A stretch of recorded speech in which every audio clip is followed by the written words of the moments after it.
Another record high for the Dow, and the Nasdaq trading higher. It's making a 6-year high. That's it from Wall Street. Now to Wolf Blitzer. He's in the Situation Room.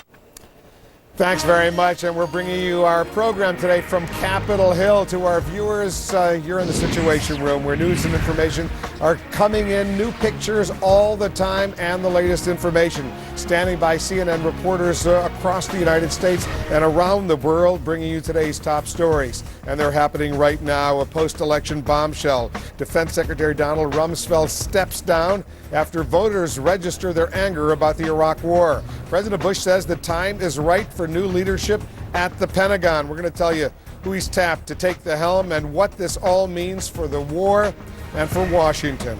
Plus, the woman poised to be the next Speaker of the House of Representatives, Nancy Pelosi, tells us about her plans for the new Democratic-run House. Does she feel vindicated by Rumsfeld's resignation? I spoke with her earlier today. And the final battles for control of the Senate in Virginia and Montana.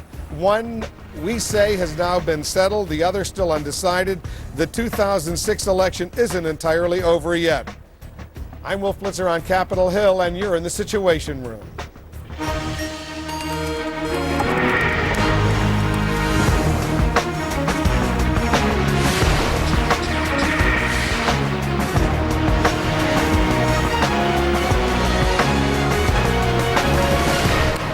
Up first, we begin with politics, important politics, a political earthquake here in the nation's capital. First came the election night bombshell on Capitol Hill today, an almost equally powerful aftershock. After months of saying Donald Rumsfeld was here to stay, President Bush now says it's time for him to go.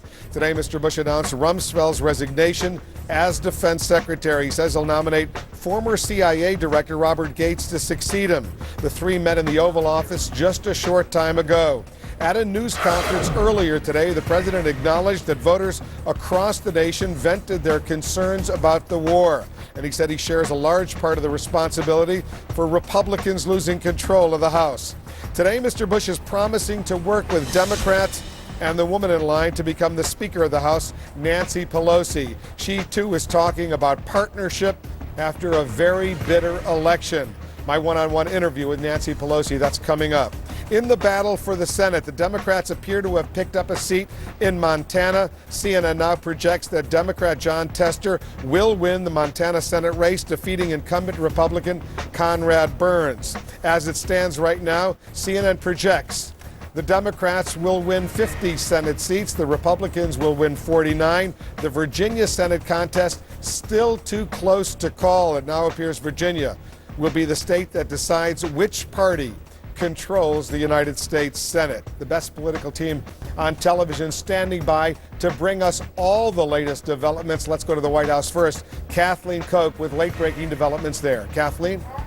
Well, for a very emotional appearance in the Oval Office just 30 minutes ago, President Bush introducing his selection as his next Secretary of Defense, Robert Gates, now the president of Texas A&M, and saying farewell to a man who he has stood by since the start of the Iraq War and who he earlier this afternoon described as a trusted advisor and friend.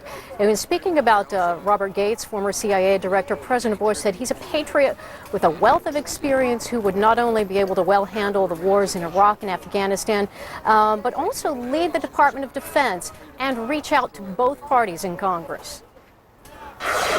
He knows that the challenge of protecting our country is larger than any political party. And he has a record of working with leaders on both sides of the aisle to strengthen our national security. He has my confidence and my trust, and he will be an outstanding Secretary of Defense. Bob follows in the footsteps of one of America's most skilled and capable national security leaders, Donald Rumsfeld. Don is the longest-serving member of my cabinet, and next month he will reach another milestone when he becomes the longest-serving Secretary of Defense in the history of our nation. I appreciate his willingness to continue serving until his successor is in place, because in a time of war, our nation cannot be without a strong and steady hand leading our Department of Defense. Now, Donald Rumsfeld thanked President Bush for the opportunity to serve as Defense Secretary for a second time in his career, saying it's been quite a time, and quoting another leader during a time of war, Winston Churchill.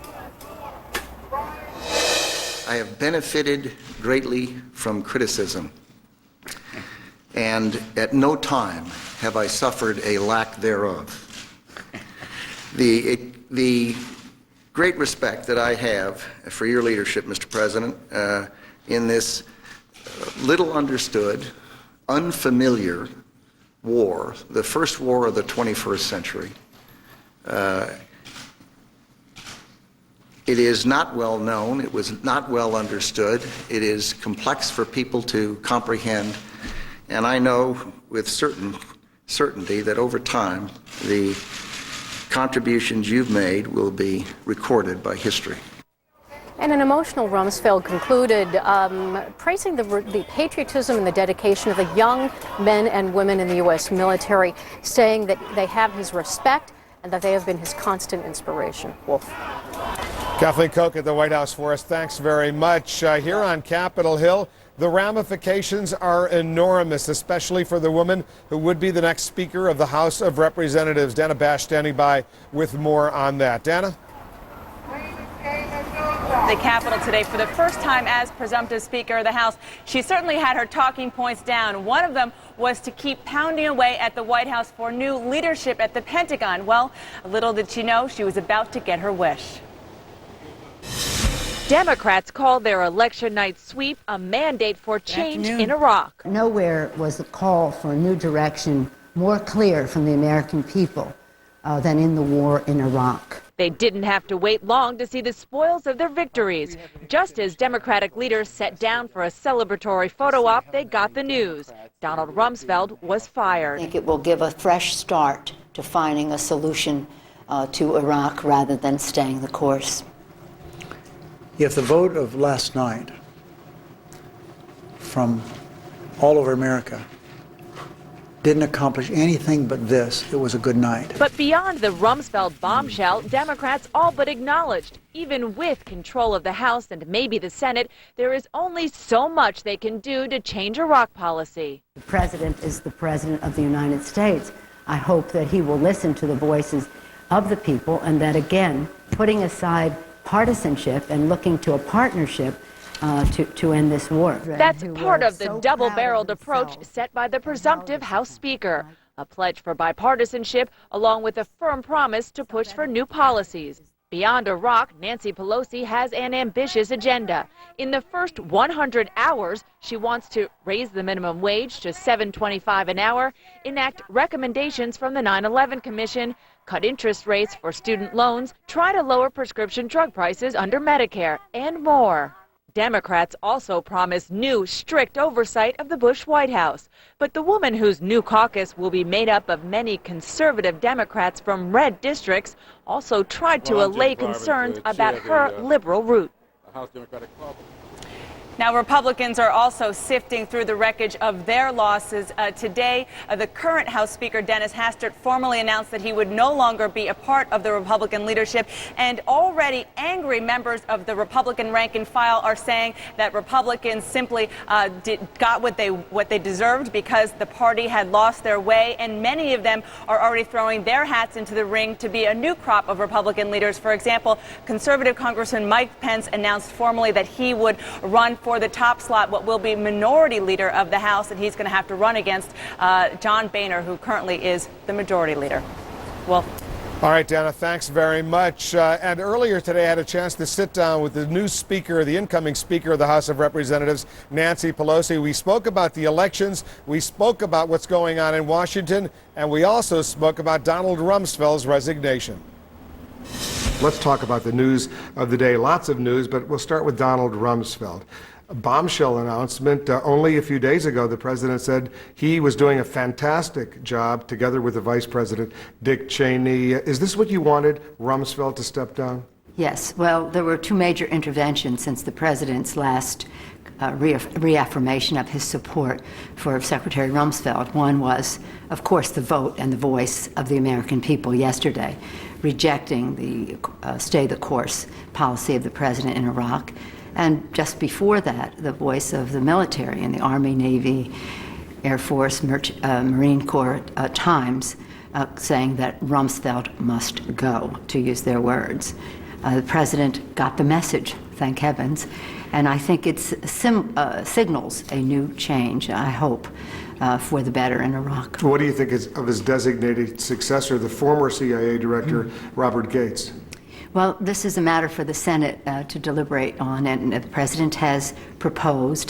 They will confirm, and I very much look forward to the hearings on that nomination. But fundamentally, do you think there will be a real change in U.S. policy toward Iraq, or this is simply changing the cast of characters? Will the President, in other words, do what you want him to do?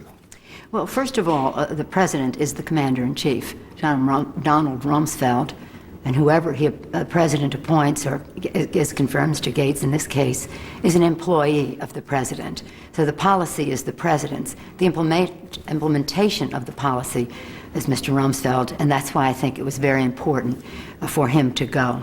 If the President pursues the current policy, as you call it, stay the course, which he no longer uses that phrase, one option would be in the House of Representatives the power of the purse to cut funding for the war in Iraq. Is that on the table?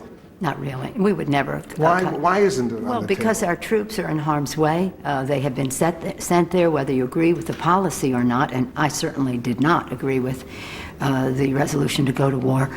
We would not withhold our funding for the troops there. And we're going to have a lot more of our interview with Nancy Pelosi. That's coming up in the next hour right here in the Situation Room. But for now, I want to bring in our chief national correspondent, John King, and our senior political correspondent, Candy Crowley. Candy, first to you. Between the notion of the Democrats taking over the House of Representatives and poised potentially to take over the majority in the United States Senate, and now Donald Rumsfeld resigning as defense secretary on this the day after the elections, these are hugely dramatic developments. Give us some context. Well, they are, and you couldn't have one without the other. It was interesting to learn that the president was thinking about this, and probably has been thinking about this for a lot longer than a week. The context of it is that it became sort of unsustainable once the election results began to come in. All of the talk was about, Mr. President, the American people have spoken, you have to change your policy in Iraq. All of the House leaders, the Democratic House leaders that came out, did that. It seems to me that for the president to sort of seize back that commander-in-chief role that Nancy Pelosi was just talking about, he needed to do something dramatic to sort of quiet the crowd. Certainly he accomplished that in the resignation of Donald Rumsfeld. John, as you look at this, and you've covered this story for so long, what goes through your minds as far as the shakeup that we're witnessing right now in the nation's capital? Well, Wolf, the president has 2 years left in his term, and he was rebuked very sharply in the election yesterday. He has a woman coming to office as the new Speaker of the House with whom he has sparred repeatedly, using some quite personal language over the years. What you saw today was a politician who knew that he needs a new beginning, and he has only 2 years before the end. And so he had to give them what they wanted. Both Democrats and Republicans wanted Donald Rumsfeld. Well, today they got Donald Rumsfeld. And then the president is trying to pivot, saying we can do business on the minimum wage, we can do business on immigration, we can maybe do business on a few other issues. Iraq will still be the issue because he's not budging. And even as Nancy Pelosi says, let's start to bring the troops home, John McCain came out of the box and said, we need to fix Iraq. We need to win Iraq. We might need more troops. So this drama is in a new chapter, but it's a pretty packed, exciting chapter to go. But the president's trying to say, let's start over. I'm going to reach out to the Democrats, something the Democrats would say has been sorely missing for 6 years. And Candy, only within the past few minutes, we heard from the junior senator from New York, Hillary Rodham Clinton, who herself was reelected yesterday. She's weighing in on Rumsfeld's resignation as well. Listen to this. The president made the right decision today. I wish he'd made it earlier, but now we can have a new beginning, a new face at the Pentagon who doesn't carry the baggage that Secretary Rumsfeld carried. So is the campaign for the White House 2008, Candy, already underway? Yes, it continues, actually. A part of what Senator Clinton needed to do over this past year or so is, first of all, show her defense and military creds. She needed to be both tough and muscular in her language about the use of force. On the other hand, increasingly on the left wing of her party for the past 2 years has come this, very loud anti-war, get out now crowd. So she had to balance, and I think has done a pretty good job of balancing those two needs when you want to begin to shape your resume. She, in fact, called for Donald Rumsfeld's resignation a little while back, but a number of others had already done it. And when it seemed that she wasn't being sort of tough enough on the administration, that's when she called during a hearing for his resignation to kind of up that half of her resume. John, how shaken is the White House by what has happened over the past 24 hours? Well, clearly they knew it was coming. They said all along they were confident, they were optimistic, they were going to hold their majorities, but you had the meeting with Secretary Rumsfeld and Mr. Gates taking place before the election, so they knew they were going to have to pivot after the election. They knew at a minimum they were going to lose seats, and truth be told, they were pretty sure they were going to lose the House majority and were holding out hope for the Senate. So it is not a surprise to them, but it is a slap at them. And one of the big challenges here is, can George W. Bush go back to being the guy who came to Washington as the Texas governor, who had a history of dealing with the Democrats, who said he thought Washington was this partisan, awful town, and he wanted to change the tone.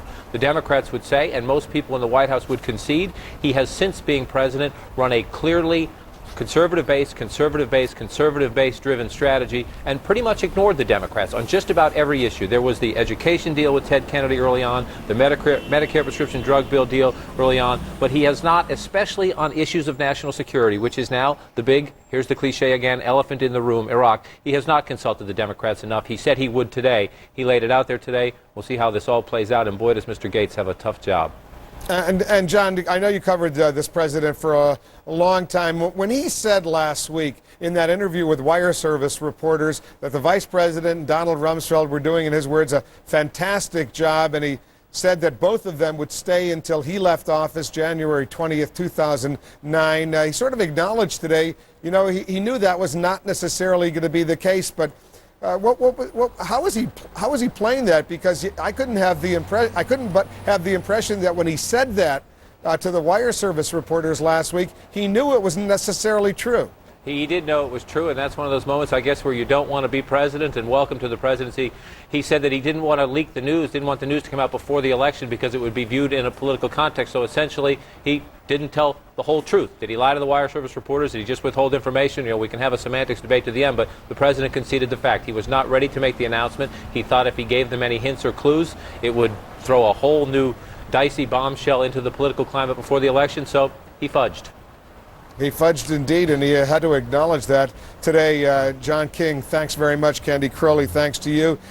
John and Candy, Dana, Kathleen Koch, they are all part of the best political team on television. And remember, for all the political news at any time, you can always go to our CNN political ticker, cnn.com/ticker. Also part of the best political team on television, Jack Cafferty. He's standing by with the Cafferty File. Hi, Jack. Wolf, now that the Democrats are the new majority in the House and maybe the Senate, the question immediately arises, where do they go from here? Iraq's at the top of the list, another 21 U.S. military deaths there so far this month. Maybe it ought to be number one. Senator Harry Reid sent President Bush a letter asking for a summit with congressional leaders on Iraq. The Democrat, who's set to become chairman of the House Armed Services Committee, that would be Congressman Ike Skelton, says they will re-examine U.S. policy in Iraq and institute better oversight of the Pentagon. That's not all, not by a long shot. Nancy Pelosi, expected to be the new speaker, says in the first 100 hours of the new session, she will push for implementing all of the 9/11 Commission recommendations, raise the minimum wage, get rid of corporate subsidies for oil companies, and impose new restrictions on lobbyists. It's a very tall order. Here's the question: what should the Democrats' priorities be in the new Congress? Email your thoughts to CaffertyFile@CNN.com or go to CNN.com/CaffertyFile. And Jack, as you know, the Democrats will be for sure the majority in the House of Representatives, and they are poised potentially to be the majority in the U.S. Senate as well if that vote count in Virginia goes their way. Right now, the Democratic candidate, Jim Webb, slightly ahead of George Allen. I can't stress to you and our viewers how significant that would be if the Democrats are the majority not only in the House but in the Senate as well. This is really going to put a tamper on these last 2 years of the Bush administration. It also points up the significance of everyone's vote and how few votes may in fact wind up at the end of the day tipping the balance of power in the most powerful nation in the world. Jack, we'll see you soon. Thanks very much. Coming up, we're going to have much more on the breaking news. We're covering the resignation of Donald Rumsfeld as Defense Secretary. I'll speak with Paul Begala and Babe Buchanan. They're standing by for today's strategy session. What does it mean? Plus, more on the battle for control of the Senate. It's all come down right now to Virginia, and we're going to go live to Richmond, where the votes, that is, are still being counted. And a big sky victory for the Democrats in Montana.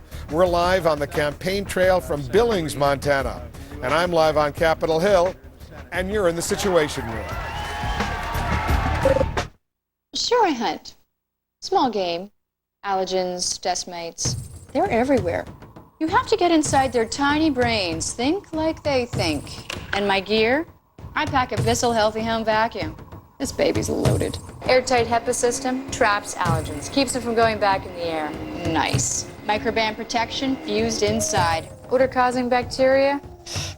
For the new way to a healthier clean, visit Bissell.com. They won't see it coming. The dream is still alive.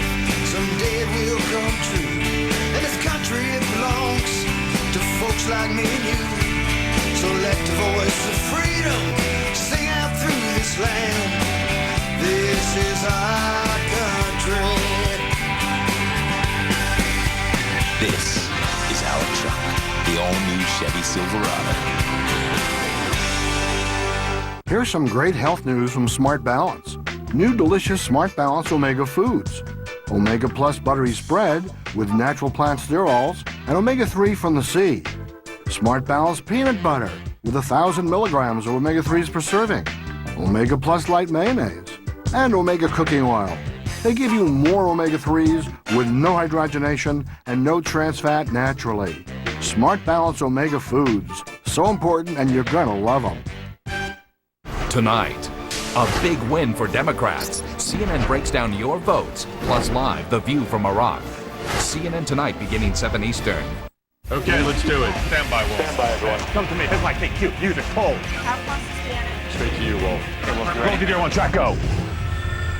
Hi, Oregon and Southwest Washington. I'm Wolf Blitzer. In the Situation Room, you see it when we see it, raw and unfiltered.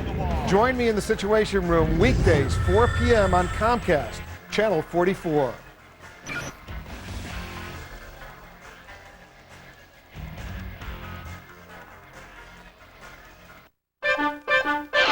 It's time for movies on demand, like having a theater at your command. Hundreds of flicks from A to Z. With Comcast, see them totally free. Watch it from your couch. Or in your bed. And you can eat popcorn out of my head. Free movies on demand. Anytime you want, no need to plan. Free movies on demand. Watch hundreds of movies free with On Demand from Comcast Digital Cable. It's Comcastic. Always outspoken Bill Maher on the election's winners and losers. Larry King tonight. Welcome back here on Capitol Hill. The balance of power in the Senate very much hanging in the balance right now. The latest CNN projection gives Democrats 50 seats, 49 to the Republicans. One undecided race will determine which party controls Congress. That would be in Virginia, where the battle between Democrat Jim Webb and Republican incumbent George Allen continues. The latest raw vote totals shows Webb with a razor-thin lead over Allen. Webb has declared victory, but Allen is not conceding, and a recount seems almost inevitable. In Montana, Democrat John Tester has declared victory over Republican incumbent Conrad Burns, and CNN projects Tester will ultimately be the winner. Tester has a narrow lead in the raw vote count. A recount is possible, but is considered less likely in Montana. CNN's Dan Simons is standing by in Montana, but first, let's bring in CNN's Brian Todd. He's joining us from Richmond in Virginia. Brian, what's the latest? Wolf, the latest is we're getting reports that James Webb is already starting to assume the mantle of Senator-elect. We're being told that he's starting to name members of a transition team. One report says he's starting to call himself Senator-elect. That's to be assumed in a situation like this for any candidate. But right now, it really is too close to call. Some precincts are still being canvassed at this hour. A couple of hours ago, we were told that at least 3 precincts were still outstanding. And the margin is, as you mentioned a moment ago, razor thin. We're told about 7,000 votes is the lead for Mr. Webb right now. That is less than 1/3 of 1% of the vote in Virginia. That is what the U.S. Senate hangs on right now. We have not heard from George Allen today. We have heard from his campaign, the Allen campaign, saying they are going to respect this process. They have not said flat out that they are going to call for a recount. They have until November 27th. Next week is when the canvassing will end. November 14th is the deadline for that.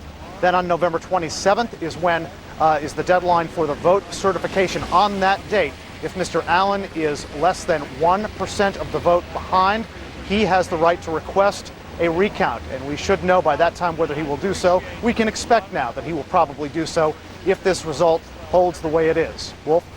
And in terms of the actual hard number, the advantage that Webb has over Allen right now, there are a few thousand. What is approximately, what's that number as far as the latest tally is concerned? Right now, we're getting that the number is at about 7,000, give or take a couple of hundred. We hear different figures. They all hover around 7,000, Wolf. It is a razor-thin margin in this state because 1% of the vote here, and that is well within the margin to ask for a recount. All right, Brian, thanks very much. Brian, we're going to be checking back with you. It all boils down right now to Virginia. Brian Todd reporting.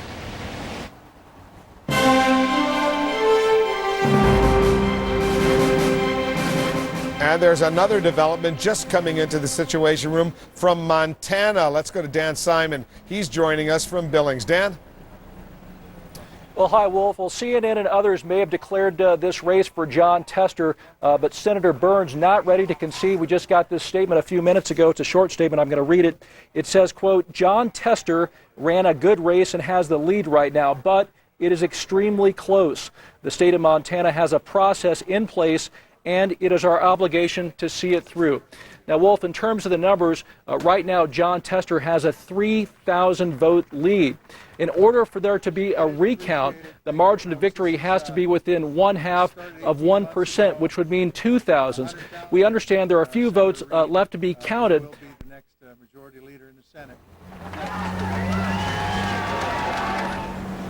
Unfortunately, we lost that connection to Billings, Montana. We're going to check back with Dan Simon, but clearly it's not over yet as far as Conrad Burns is concerned, the Republican incumbent. He's not ready to concede, even though the indications are that Jon Tester, the Democrat, will be the next United States Senator from Montana. That brings the Democratic total up to 50. If they eventually are certified the winners in Virginia, that will be 51. The Democrats will be in the majority in the Senate. We know they are already in the majority in the House of Representatives. Coming up next, why did the vote go the way it did? Many exit polls are telling us what was on your mind on Election Day and where Iraq ranked among the issues you care about.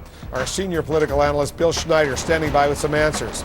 And conservative assessment. What are the conservatives on talk radio saying about the big Democratic wins? We're going to bring you the latest buzz. I'm Wolf Blitzer on Capitol Hill, and you're in the Situation Room. The Situation Room is brought to you by Microsoft. Software for the people-ready business. Go to Microsoft.com/people-ready.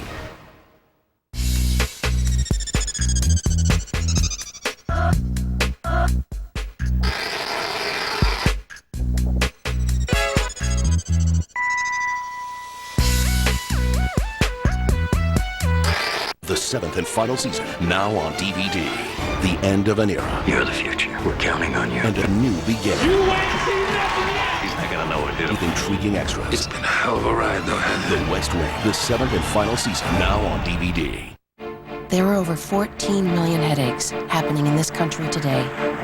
But too many go untreated, simply because we're away from home. So we created a fast, new way to get the pure pain relief of Tylenol. Introducing Tylenol Go Tabs. They're portable and chewable for fast headache relief, even away from home. It's one small step towards a pain-free world. Stop. Think. Tylenol Go Tabs.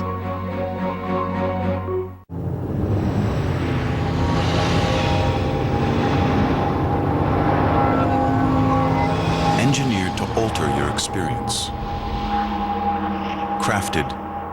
to evoke emotion, designed to go beyond machine.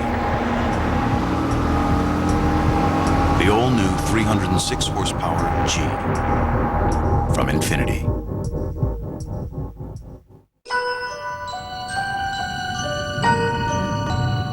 Last year, Norfolk Southern and its shipping partners took hundreds of thousands of freight loads off the highway.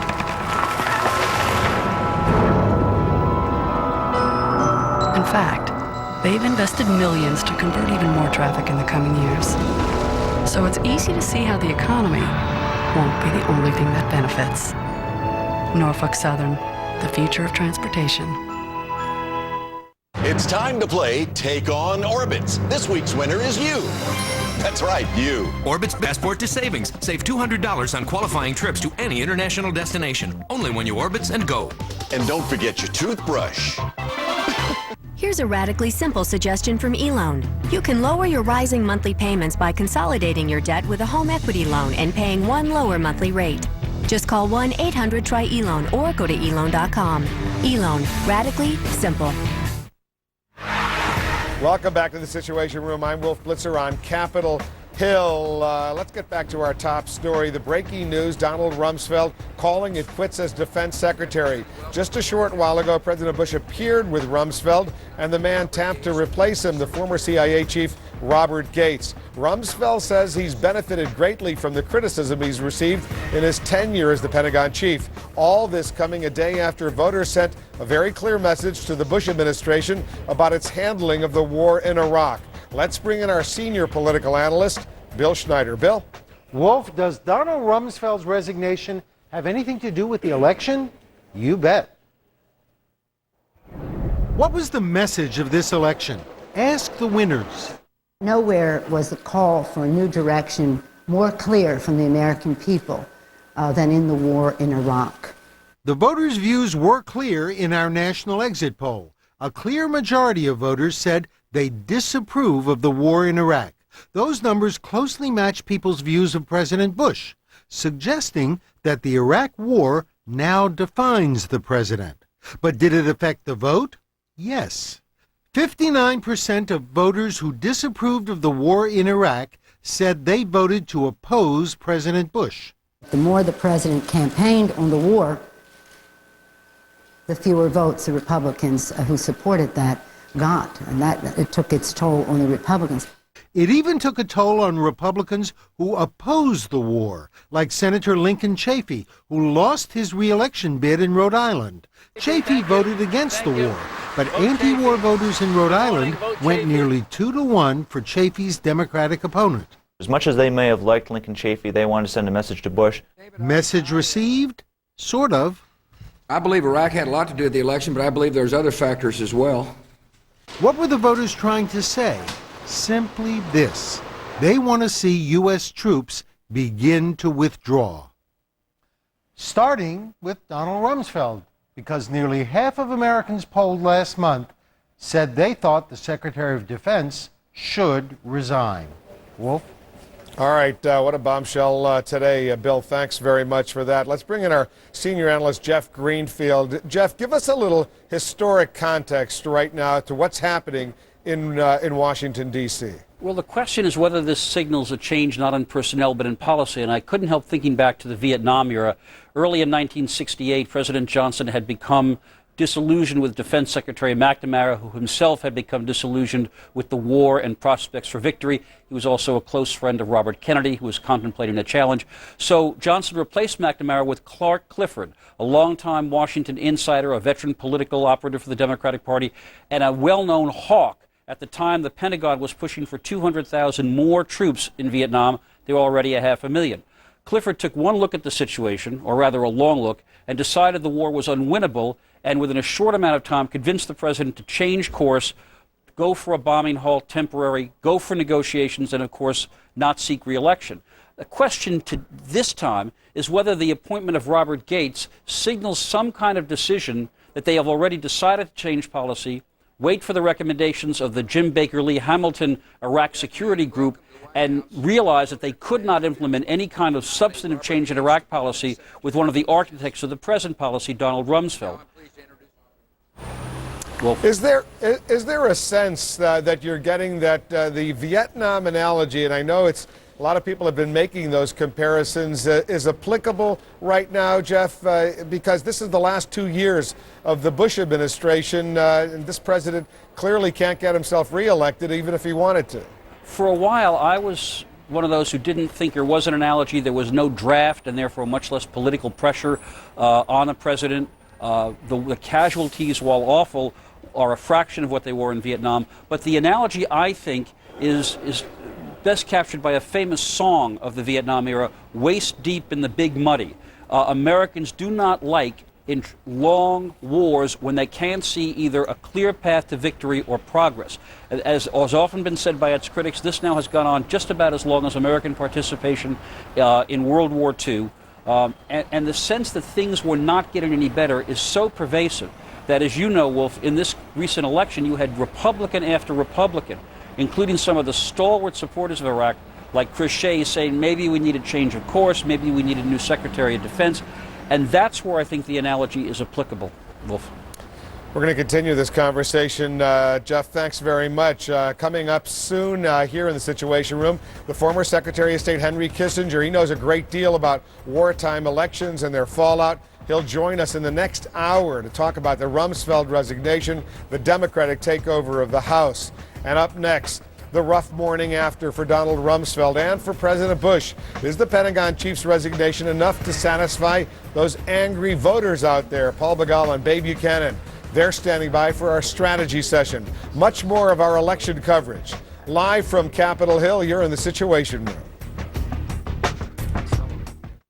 Does your restless mind keep you from sleeping? Do you lie awake, exhausted, but still can't sleep? Maybe it's time to ask your doctor if Lunesta's right for you. For a limited time, you're invited to take the Lunesta 7-Night Challenge. Ask your doctor how to get 7 nights of Lunesta absolutely free and see if it's the sleep aid you've been looking for. Non-narcotic Lunesta helps you fall asleep quickly, so take it right before bed. Be sure you have at least 8 hours to devote to sleep before becoming active, because Lunesta will help you sleep all through the night. Until you know how you react to Lunesta, you should not drive or operate machinery. Do not take Lunesta with alcohol. Most sleep medicines carry some risk of dependency. Side effects may include unpleasant taste, headache, drowsiness, and dizziness. Hurry! The Lunesta 7-Night Challenge is only available for a limited time. Get your coupon at lunesta.com and ask your doctor today.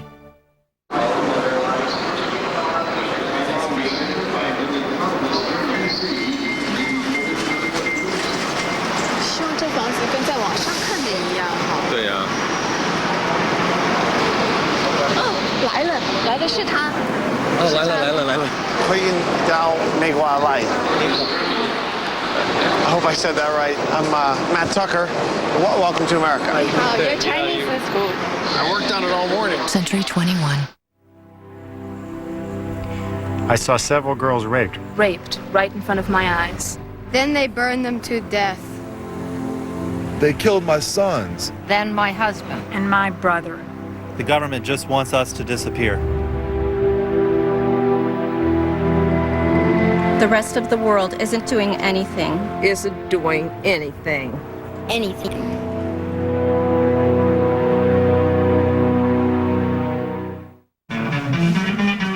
Between my two phone bills, it's probably about $60 a month. About $150. Probably $100 a month. With Vonage, you get unlimited calls to anywhere in the U.S. and Canada, and all the cool features you could ever want are included. And it's just $24.99 a month. Call 1-800-939-4VON.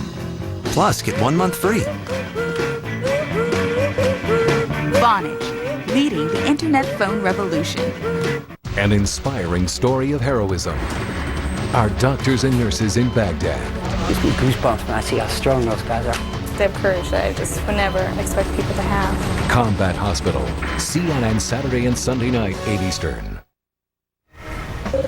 The winds of change are howling here in Washington right now. Not only do the final election results signal a power shift to Democratic hands in the House and possibly the U.S. Senate as well, the Bush administration also signaling a possibly big shift on Iraq with the Defense Secretary Donald Rumsfeld's resignation. Joining us now for today's strategy session, Democratic strategist Paul Begala and Republican strategist Babe Buchanan. Paul, let me start with you. Would it have made any difference in this election, do you believe, if Rumsfeld would have resigned, let's say, a week ago? Yes. Even better for the Republicans if it had been a few months ago. We saw all across the country Democrats pressing Republicans, saying Donald Rumsfeld should resign, and Republicans being in the awful position of being disloyal to their president, who has helped them enormously over the years, or hurting themselves politically. The president, if he was going to make this change, should have done it a long time ago. Worse still, though, he went out of his way to mislead the country. Just a few days ago, he was asked, and he didn't just say his usual response, well, he's doing a good job, or I have confidence in him. He said he's going to be here for the next 2 years. When he made that statement, he was already interviewing Bob Gates to take his job. That's going to hurt Mr. Bush's credibility terribly in the future. I think a lot of people, Babe Buchanan, will agree that the president was caught in, shall we say, a little bit of a fib there. There's no question. There's no question he was. But I think what the American people are concerned about really right now is we have the first step. They've rejected the president's leadership. They've rejected his Iraqi policy. They've even rejected Republican leadership across the board. And so what did the president do? He receives the message. He says, okay, with Iraq, obviously a key issue, let's get started. Donald Rumsfeld's the face of stay the course, move him out. It gives it gives Democrats and the American people the feeling that maybe he's open-minded some changes here. That's the first step, but they're looking for the second one. And Paul, so what do you think happens now as far as Iraq's strategy is concerned? Because as you know, Robert Gates, the man designated to be the next defense secretary, he's got a little bit of a different reputation than Donald Rumsfeld has. Well, absolutely. He comes out of a long career in public service, but particularly the Bush 1 administration. And of course, President Bush's father and Donald Rumsfeld were famous and pretty intense rivals in their younger days. And so now it looks like the triumph of the father over Don Rumsfeld yet again. Of course, it was the father who became president, not Mr. Rumsfeld. But I have to tell you, I think the president's missing an opportunity here. I'm sure Mr. Gates is a lovely man. I don't know enough about him to pass any kind of intelligent judgment on him. But the president could have today named Joe Lieberman, the Democrat turned independent senator from Connecticut, very strong supporter of the war, and yet he was Al Gore's running mate. And the Connecticut voters just reelected their Republican governor yesterday, Jody Rell. She could then put a Republican in there and give Republicans control of the Senate for another year or so. He missed an easy opportunity to both be bipartisan but also help his political team at the same time. It's a rare opportunity, and I really, for my sake, I'm glad he missed it, for my party's sake, but I was intrigued that he didn't take that option. All right, let's shift gears and talk about Virginia right now, Babe Buchanan, because it would appear that the outcome in that state will determine whether the Democrats or the Republicans are the majority in the United States Senate. It looks as of right now, with about 7,000 votes, an advantage for the challenger Jim Webb as opposed to George Allen. What do you make? Should George Allen demand that kind of recount, or should he just call it a day? You know, this is a very tough call. First of all, you've invested, what, $15–20 million in this effort. You obviously don't want to walk away when you're not sure of the results. I think if it's not enormously burdensome, this here in Virginia, it's all electronic. I don't see you have a right to have a recount, but I would like it not to go to the courts. I think we just have a legitimate recount and stop there.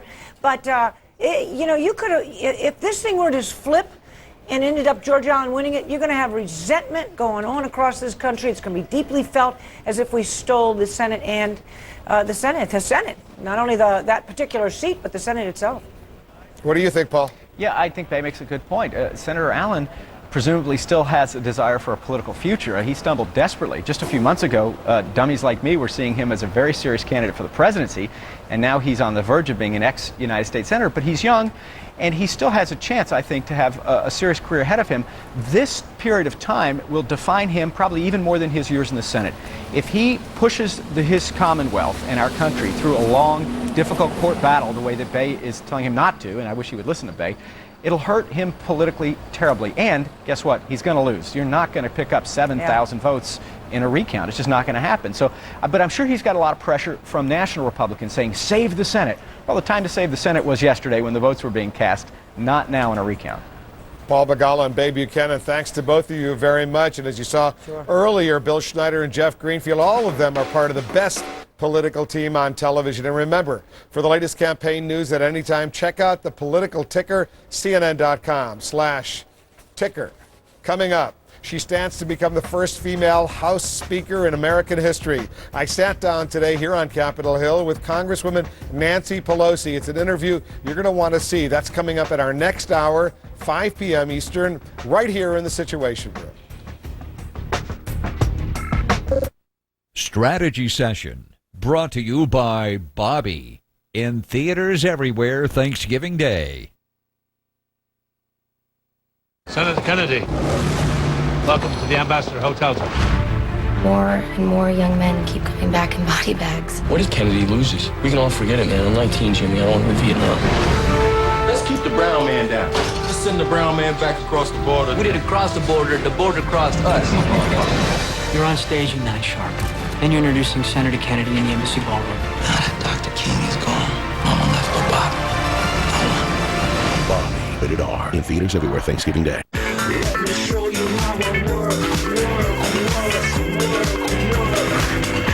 Here's how it works. Get the nation's slimmest smartphone at a very slim price. The Q. With easy access to email and Windows Mobile. It's the stylish way to work. Exclusively from Verizon Wireless, America's most reliable wireless broadband network. Verizon Wireless. It's the network. You should think about killing the mold in here, big guy.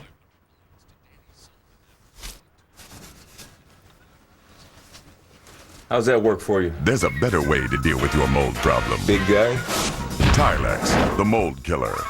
If you purchased or refinanced your home a couple of years ago and you got one of those adjustable teaser rates to qualify, just call or log on to ditech.com and refinance to a low fixed rate.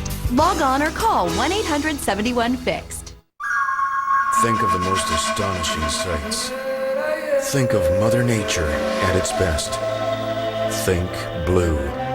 Think Mar de Cortés.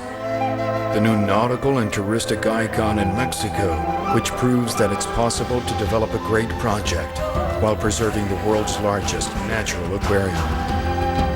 More than 3,500 miles of coastline, 9 beautiful ports of call, and a land bridge to take your vessel from the Pacific Ocean to the Mar de Cortés with no hassles.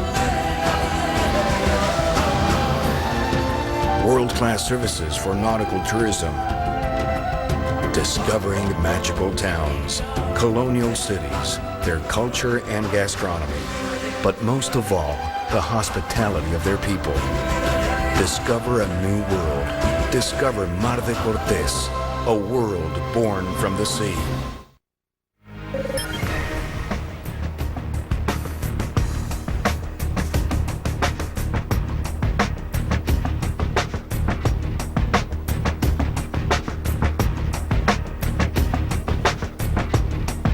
Americans took to the nation's modern-day forum today to pick apart the results of yesterday's elections. Our senior correspondent, Alan Chernoff, spent his day in New York listening to talk radio. Alan?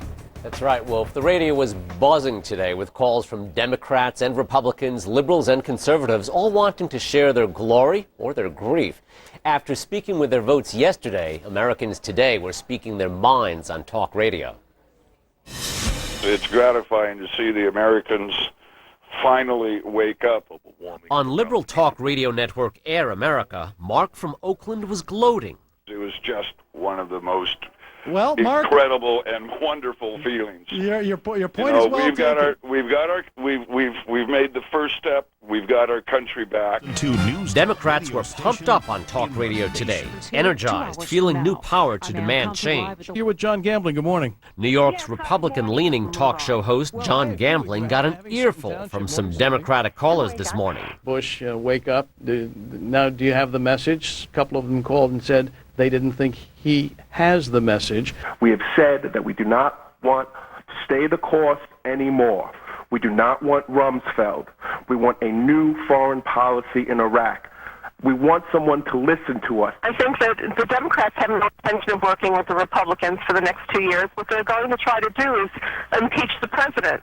Ladies and gentlemen, the president apparently was listening. An hour later, Derek from Brooklyn got part of his wish when the president announced Donald Rumsfeld was resigning. It was a day for Republicans to lick their wounds. I'm really sad for this country. I'm a very disappointed conservative today. But amid the complaints, one Republican caller, Maureen, reminded fellow party members to keep the loss in perspective by recognizing the blessings of democracy. Yeah, we're disappointed, but chins up. We decide our destiny. We can vote in this country. When you hear the passion that people have for politics on talk radio, it really makes you wonder why more Americans simply don't vote. Wolf? Good question, Alan. Thanks very much. Up next, we'll get reaction to the election and to the Rumsfeld resignation. And it isn't confined necessarily to talk radio. Bloggers, both conservative and liberal, have plenty to say about what's going on. Also coming up, my interview with Nancy Pelosi, preparing to make history as the first woman Speaker of the House. Can she and the president put their bad blood behind them and get things done here in Washington? We're reporting live from Capitol Hill on this, the day after the vote. We'll be right back.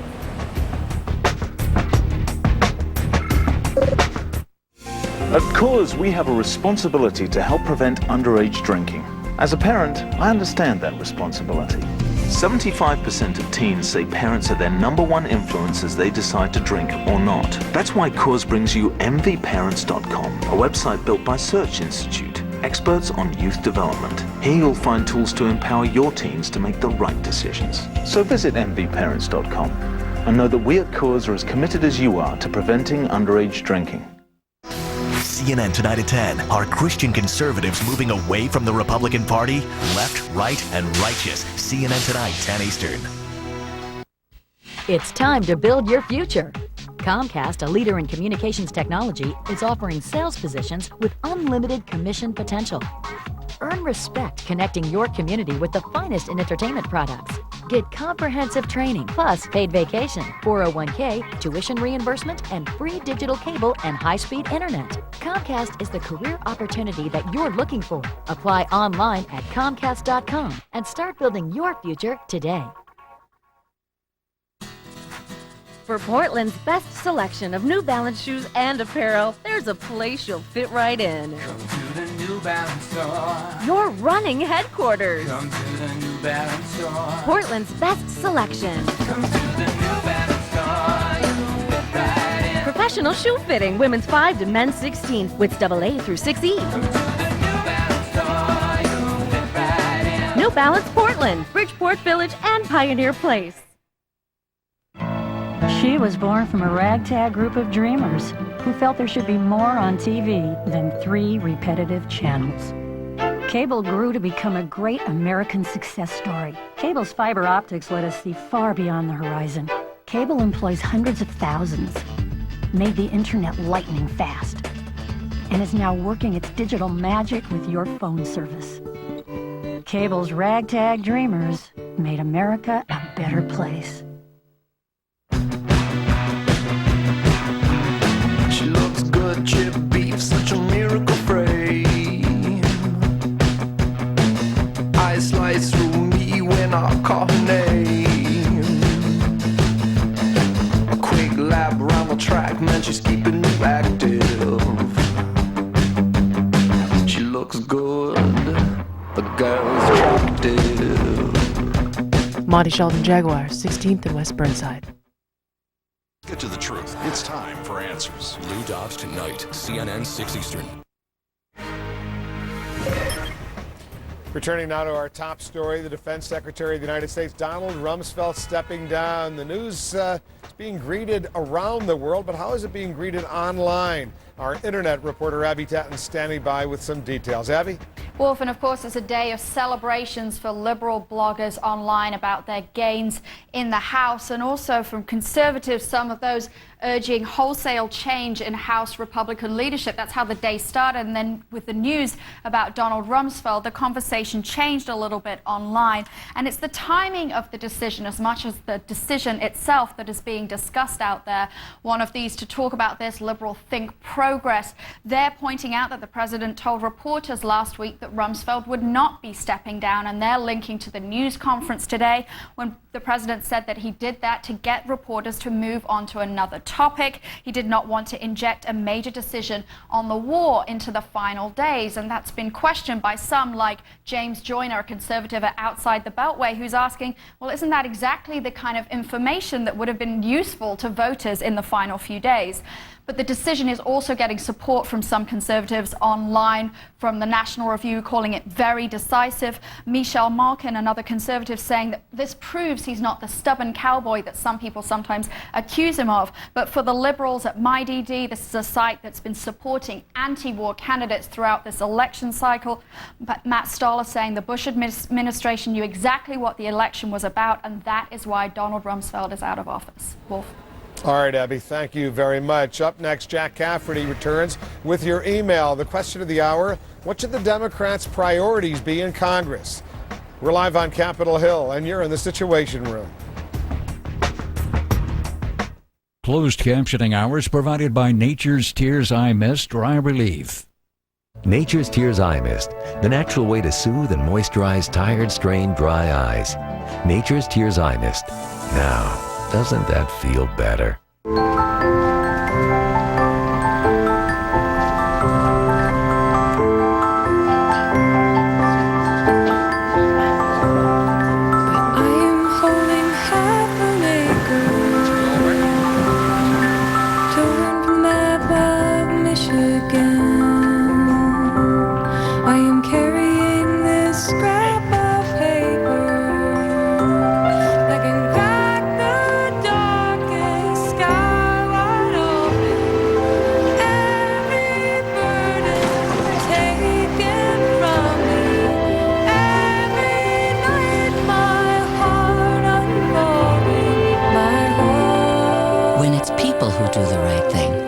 Call it being responsible. When it's an insurance company, they call it Liberty Mutual. Responsibility. What's your policy? Liberty Mutual. Steve is like a big kid. He gets out there and plays like he's 4. I want to be around to see them get married off. But my cholesterol was a problem. So I did eat the Quaker oatmeal every day for 30 days. It helped lower my cholesterol. 7 points. It was really something to smile about. I saw several girls raped. Raped right in front of my eyes. Then they burned them to death. They killed my sons. Then my husband. And my brother. The government just wants us to disappear. The rest of the world isn't doing anything. Isn't doing anything. Anything.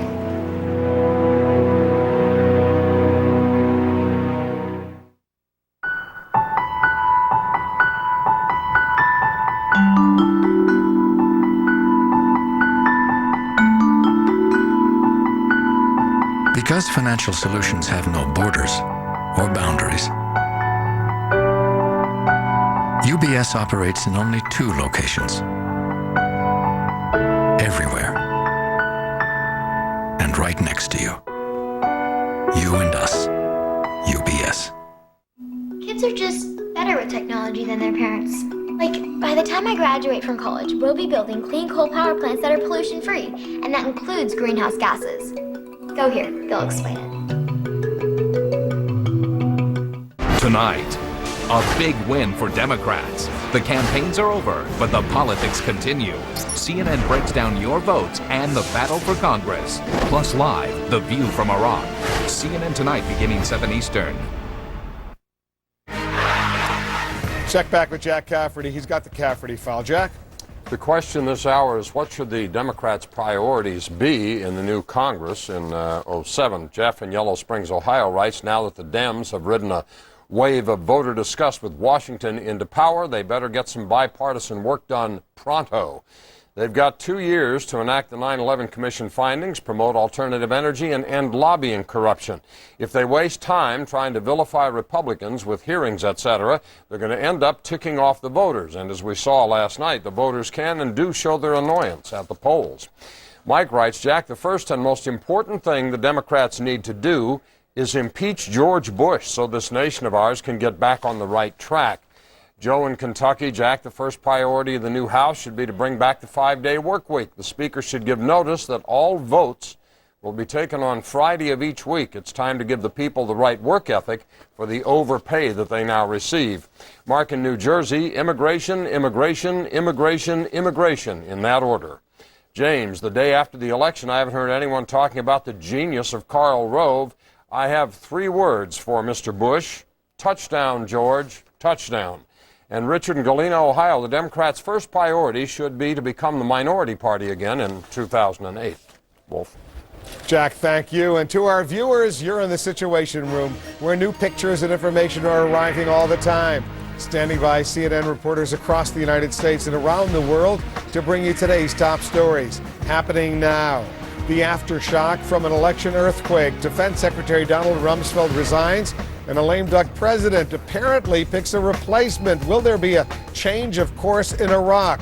Big changes ahead in Congress, where Democrats clean house.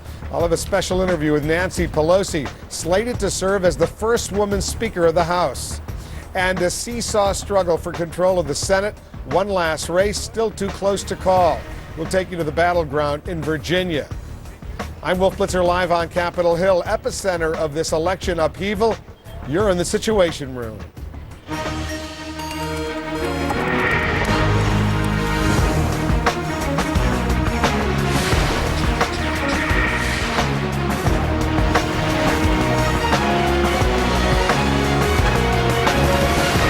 A groundswell of voter outrage shakes the foundations here on Capitol Hill and rocks the White House. The first pillar to fall, Defense Secretary Donald Rumsfeld stepping down amid public anger over the Iraq War. President Bush picks a replacement, but Democrats feel they can now call the shots, at least many of them.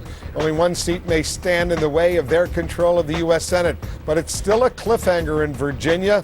Takeover of the House already in the works. I'll speak with the Democratic leader, Nancy Pelosi. She's set to become America's first female speaker.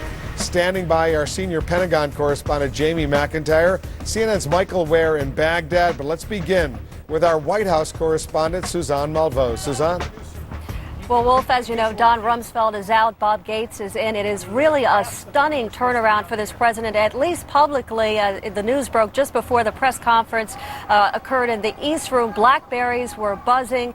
We had some hint of something afoot when White House officials refused to actually rule out the possibility that there'd be a major announcement and a personnel announcement. And that, of course, is when the news broke, the president making that news in the East Room.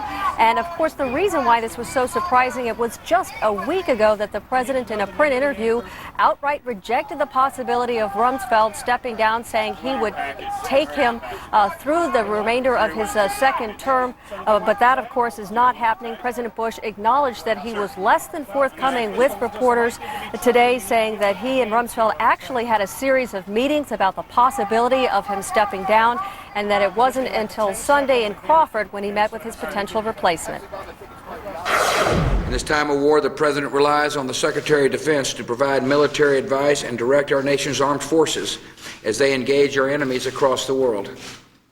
The Secretary of Defense must be a man of vision who can see threats still over the horizon and prepare our nation to meet them. Bob Gates is the right man to meet both of these critical challenges. For 6 years, it's been quite a time. It recalls to mind the statement by Winston Churchill, something to the effect that I have benefited greatly from criticism, and at no time have I suffered a lack thereof. And Wolf, President Bush saying that the reason why he wasn't forthcoming about Rumsfeld potentially stepping down, he didn't want to influence the midterm elections and interfere with the political climate here. But of course, Wolf, this is really part conciliatory, but also partly political calculation as well. Republican strategists, as well as friends of the White House and even some lawmakers quietly going to the White House suggesting that they needed to do something dramatic, they needed to do it quickly, that the elections essentially was a referendum on the president and his Iraq war. Wolf? All right, Suzanne, thanks very much. For almost half a dozen years, Donald Rumsfeld worked his will at the Pentagon, but voters angry over the war in Iraq have now made their will clear. Let's go live to our senior Pentagon correspondent, Jamie McIntyre. Jamie, what does the Defense Secretary's departure actually mean for the management of the war in Iraq? Well, it means a couple of things, Wolf. One, of course, is it's a conciliatory gesture to Democrats on the Hill who have been calling for Rumsfeld's resignation for quite some time. It also obviously does clear the decks, provides, in the president's words, a chance for a fresh perspective on what's going on in Iraq. And by selecting Bob Gates as the new defense secretary, assuming he's confirmed, it gives more credence to the Iraq study group of which he was a member, which has been studying, getting briefings, trying to come up with options for a major course correction. Without Rumsfeld at the helm, the chances for a major change in policy are greater because you won't have Rumsfeld arguing for the current policy, which he continues to believe is the right one. And what's the buzz in the corridors over there at the Pentagon? I'm sure it must have caused quite a jolt. Yeah, big surprise. Nobody saw this coming, as far as I can tell. Most of the key Rumsfeld aides who came in this morning were in meetings with him, and he didn't give a clue that this was up until about mid-morning when he started to brief some of the senior people. So a big shock, particularly because President Bush had just given him another endorsement. Jamie McIntyre, thank you very much. So what impact will the departure of Donald Rumsfeld and the political turnabout here in Washington have on the war in Iraq? Let's turn to CNN's Michael Ware. He's joining us live from Baghdad. What's the likely reaction going to be, first of all, in the Iraqi government of the Prime Minister Nouri al-Maliki? Well, Wolf, I mean, clearly the Iraqi government has no influence over the appointments within the US administration. Indeed, the administration makes it very clear that Iraq itself is a sovereign government. I mean, really, they're just going to have to accept this, obviously, and they're going to have to work with whomever is in the position that has now been filled. Wolf? What about the insurgents or the terrorists or those who presumably might say, you know what, this is a victory for the insurgency, those who are against the United States. It's a sign of American weakness. That could cause potentially some serious ramifications. Oh, certainly. I think you will see the insurgent propaganda campaign attempt to capitalize on this in any way it can. I mean, it's leapt on every opportunity that has come its way in the past, and as we are well aware, they monitored this election very closely. So the aftershocks, as seen with the departure of Secretary Rumsfeld, will have registered out in the insurgency, and they'll very clearly start including that now in their information operations or propaganda. And there was a strong message sent from Washington: don't misread what is happening, because U.S. resolve, according to the White House, still remains strong in dealing with the insurgency, dealing with the war in Iraq. On a day-to-day basis, though, as you talk to U.S. troops, and you've been embedded with a lot of U.S. military personnel over these past 3 years plus, what do you sense they're saying to themselves as they are on the front lines actually fighting this war? Well, Wolf, as someone here in Baghdad, be it the soldiers, be it people from the State Department, be it contractors, be it anyone involved with the US mission here, the big question now is, what will this mean to us here on the ground? Is this going to be a shift? I mean, there's been many schools of thought within military circles, political circles, within strategic analytical circles about the path for this war, about assessing the true nature of this war, what the problems really are and how to address them. So they'll be asking, does this change that? Is this a signal of any kind of shift in policy or in thinking. And most urgently, one wonders what the generals must be thinking. They'll now be wondering what will happen if they ask for more troops, if they ask for a different kind of composition of their forces. Who's going to decide? Is there a clear policy line? Everyone's going to be asking themselves these kinds of questions. What does it mean, Wolf? Michael Ware reporting for us from Baghdad. Michael, thank you. Let's go to Jack in New York with the Cafferty File. Jack? We took a whipping last night, and we understand that. That was former House Majority Leader Tom DeLay. He says the Republicans lost the majority in the House because not enough of them came out to vote and because GOP leaders didn't tell the voters what they stood for. DeLay went as far as to say, quote, the Democrats didn't win, the Republicans lost, unquote. He added the Democrats voted against Republicans because of the war in Iraq. But he says he holds out hope for the future and thinks that if the GOP members fight for what they believe in, the public will support them. And they'll have the chance to take back the House in 2008. DeLay resigned after being indicted on state money laundering charges in Texas, and CNN projects that Democrat Nick Lamson won the Hammers' former congressional seat in that district in Texas. The question is this then. Tom DeLay says the Democrats didn't win, the Republicans lost. Is he right? Email us at CaffertyFile@CNN.com or go to CNN.com/CaffertyFile. Wolf. All right, Jack, thank you. Up ahead, Capitol Hill cliffhanger. The plot thickens over who will control the U.S. Senate as the Virginia Senate race lies undecided still. Also, Nancy Pelosi poised to become the first ever female Speaker of the House. I'll speak with her one-on-one about the privilege and the perils of the Democrats' newly acquired power. And resignation ramifications. Might Donald Rumsfeld's departure signal a major turning point for the war? I'll ask the former Secretary of State, Henry Kissinger. He's standing by live. Stay with us. You're in the Situation Room. The Situation Room, brought to you by Verizon Wireless, the Q exclusively from America's most reliable wireless broadband network, Verizon Wireless.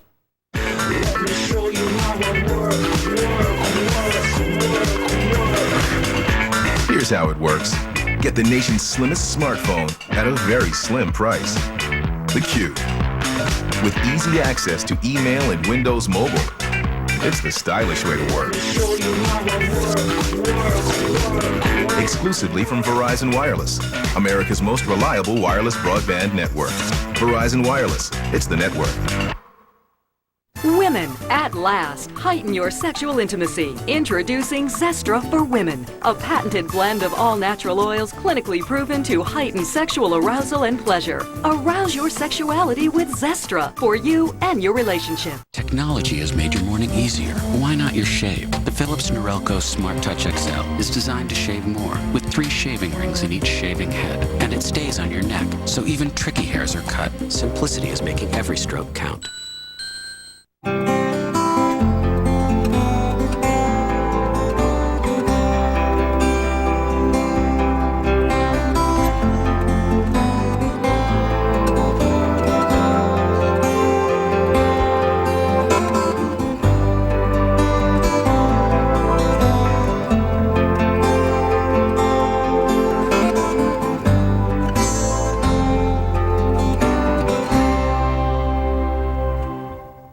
When something really fits, you can feel it. Like the gasket effect you get with C-Bond. It locks dentures in for all-over coverage, all-over hold. No mess, no ooze. When your dentures really fit, you can feel it. C-Bond, the wafer with a gasket fit.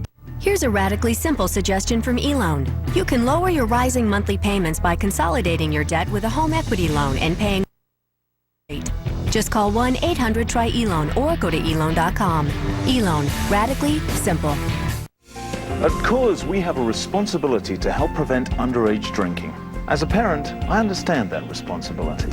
75% of teens say parents are their #1 influence as they decide to drink or not. That's why Coors brings you MVParents.com, a website built by Search Institute, experts on youth development. Here you'll find tools to empower your teens to make the right decisions. So visit MVParents.com and know that we at Coors are as committed as you are to preventing underage drinking.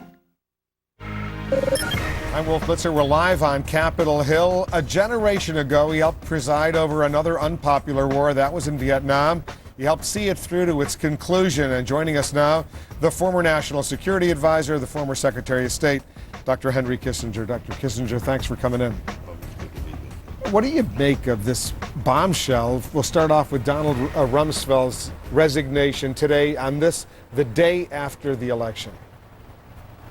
Well, Rumsfeld is a great patriot, and he must have decided that he was drawing too much fire.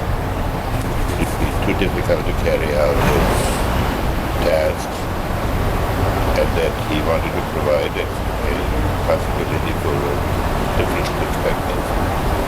The facts won't change, but maybe the perspective. Because the conclusion from the electorate, from the American people who voted, is that this war is very unpopular, an enormous amount. It was in effect a referendum on the war and on the Bush presidency.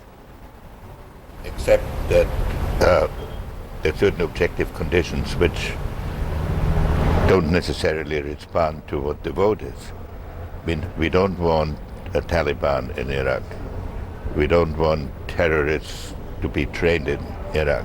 That looks to a lot of voters out there, a lot of Americans, that that's exactly what's happening, despite the enormous initiative, the enormous effort underway. But there's no doubt what the president has asked for a reassessment, and he's asked the Baker Commission to make a report. And all of us who are concerned with foreign policy and with bipartisan foreign policy will approach that effort with sympathy and with an attitude that will try to support it. How does the United States, the Bush administration right now, convince the insurgents, the terrorists out there, that they're not winning? Because a lot of them are going to conclude by the way the American public voted, repudiating the president's policy in effect, and by the decision of Rumsfeld, who was one of the architects of this war, to step down. They inevitably are going to conclude they're winning. Well, this is the problem. That's the problem in any guerrilla war, that the guerrillas think that just as long as they can keep themselves from losing, eventually they'll win because the support for the effort will disappear. That is the dilemma, and our national debate has to be conducted on the premise of facing the consequences of whatever decision. You see the similarities. You have to see the similarities between now and Vietnam. Well, there was a difference in Vietnam. In Vietnam, there was a functioning government. In Vietnam, in the period of the war that the administration which I served inherited, because we didn't start that war, we inherited it from a previous administration.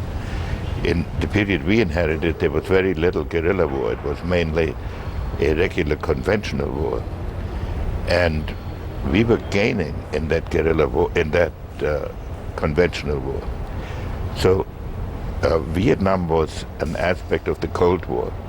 This is an aspect of a guerrilla war and of a terrorist effort. They're not the same situation. How does the Democratic victory in the House of Representatives, and maybe even in the United States Senate, impact the final 2 years of the Bush administration in waging this policy, this war in Iraq? Well, these wars, or no war, can be won if it isn't conducted on a bipartisan basis, whatever the election is. Because when the country gets divided, then the enemy is bound to believe that he only has to hold on. Now, the fact that there has been a Democratic victory makes the need for bipartisanship even more urgent.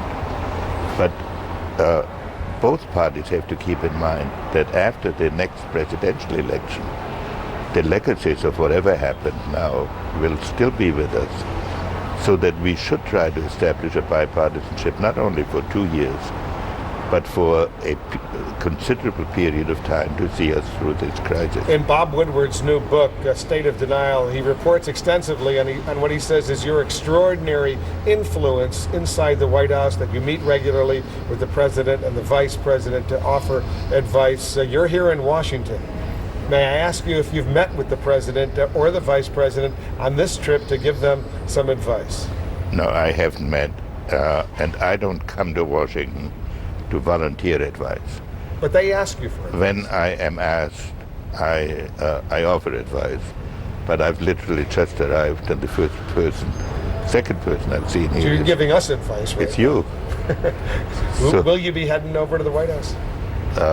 Probably tomorrow. Probably tomorrow. But not to see the president. But without going into too much confidentiality, in a nutshell, can you share with our viewers what you think the administration should be doing at this critical moment right now? I think the administration should do substantially what the president today said he would do. Emphasize bipartisanship, and not just in rhetoric, but in practice. Secondly, to try to get an assessment of the situation that a group of responsible people support, and then to design a policy that achieves as many of the objectives as our public wants. And if we find we cannot achieve all of these, to tell the public honestly, as I know they will want to do, why, for the sake of their children and for the sake of their own security, some modifications have to be carried out, and what the public seems to have asked for yesterday. We'll leave it right there. Dr. Kissinger, as usual, thanks very much for coming in. Pleasure to see you. And coming up next, celebration on hold. Democrats and Republicans hope to celebrate a win in the Virginia Senate race, but that might not happen for weeks. We're going to tell you what's going on. And one-on-one with the woman who would become the first female Speaker of the House. I'll ask Nancy Pelosi how she feels about this potentially major moment in American history. We'll be right back. Pop quiz. What midsize SUV has a remarkably spacious interior, a class-leading warranty, a 5-star crash safety rating, and starts at $16,365 after $3,500 cash back? Is it A, the rugged Kia Sorento, B, the tough Kia Sorento, C, the durable Kia Sorento, or D, all of the above? Correct! You picked the Kia Sorento. And with $3,500 cash back, there really is no other choice. Hurry in and get $3,500 cash back on the comfortably refined Kia Sorento. To learn more, visit kia.com. Money should be fat. It should be big. At HSBCDirect.com, we've created a way to make money into bigger money. HSBCDirect.com offers an online savings account with a 5.05% annual percentage yield. That's 8 times the national average. Making me money. Let your money grow big at HSBC. Brought to you by HSBC, the world's local bank. Member FDIC. Discover more at HSBCDirect.com. Turn left. So left up here. Is that the new BlackBerry from Sprint? Yeah, fast downloads, GPS, my calendar. I'd be lost without it. That's cool. BlackBerry devices powered by Sprint, now with real-time GPS capability. So he's really... Yeah. So left up here. Get new BlackBerry devices at Sprint or Nextel stores or call 1-8-SPRINT-BIZ and get on the nation's largest mobile broadband network. Sprint. Power up. What really happens when our war veterans come home? Healing the Scars. An unforgettable Anderson Cooper 360. CNN Monday night, 10 Eastern.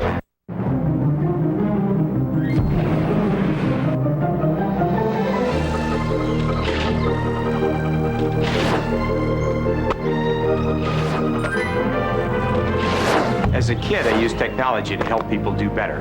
Today, Scottrade does the same for online investors.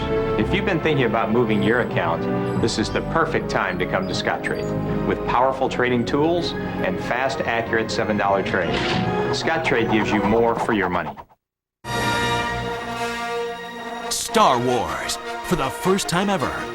All 6 movies, all in high def, ready when you are. Only on Cinemax and Cinemax On Demand. Order now to see the entire Star Wars saga. See each movie when you want, as often as you like. All in spectacular HD. Only with Comcast Digital Cable. If you have Cinemax and HD from Comcast Digital Cable, go to Channel 1. If you don't, call 1-888-COMCAST to subscribe now. Always outspoken Bill Maher on the election's winners and losers. Larry King tonight.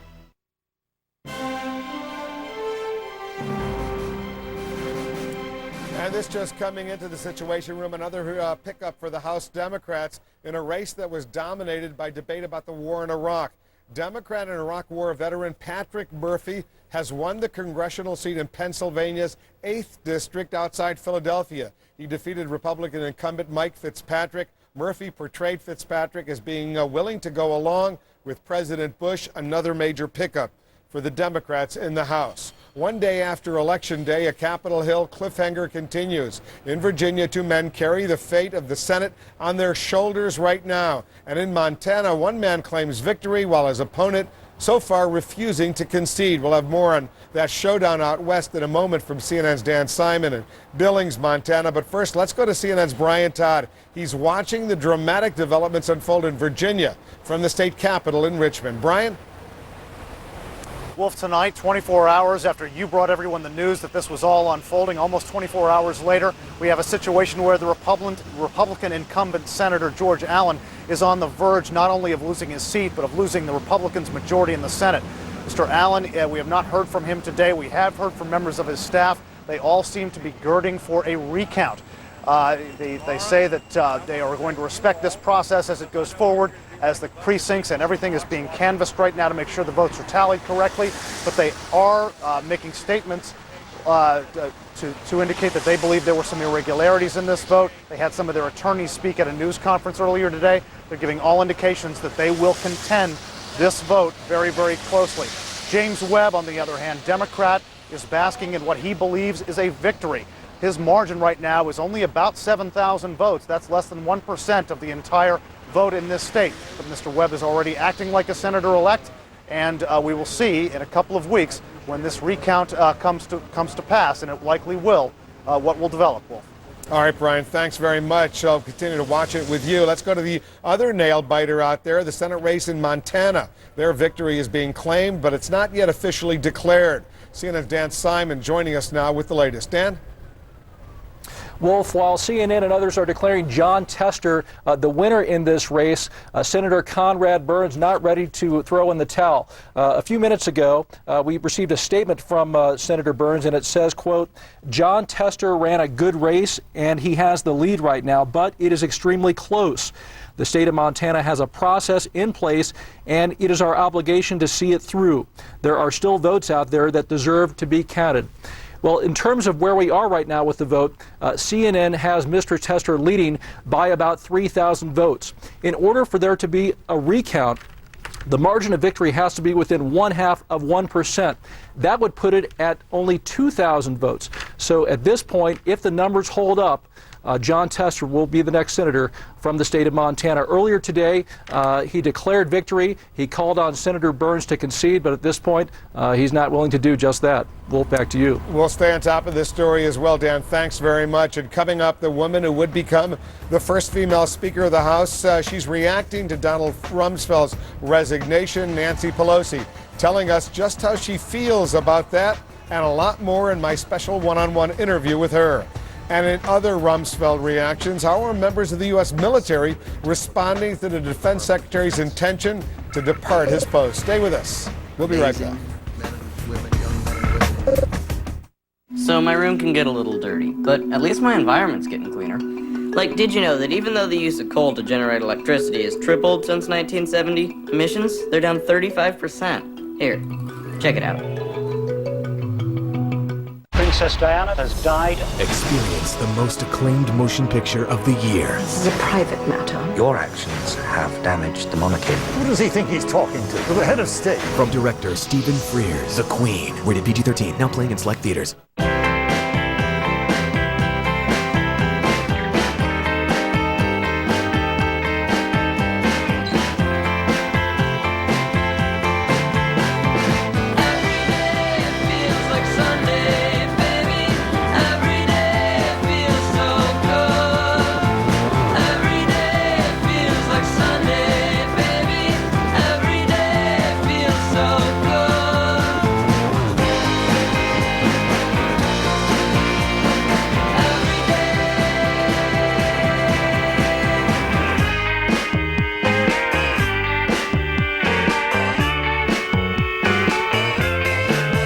Invest in these companies and the rest of the NASDAQ 100 index through QQQ. An investor should consider investment objectives, risks, charges, and expenses carefully before investing. For this and other information about QQQ, a unit investment trust, obtain a prospectus from your broker or visit NASDAQ.com/QQQ. Read carefully before investing.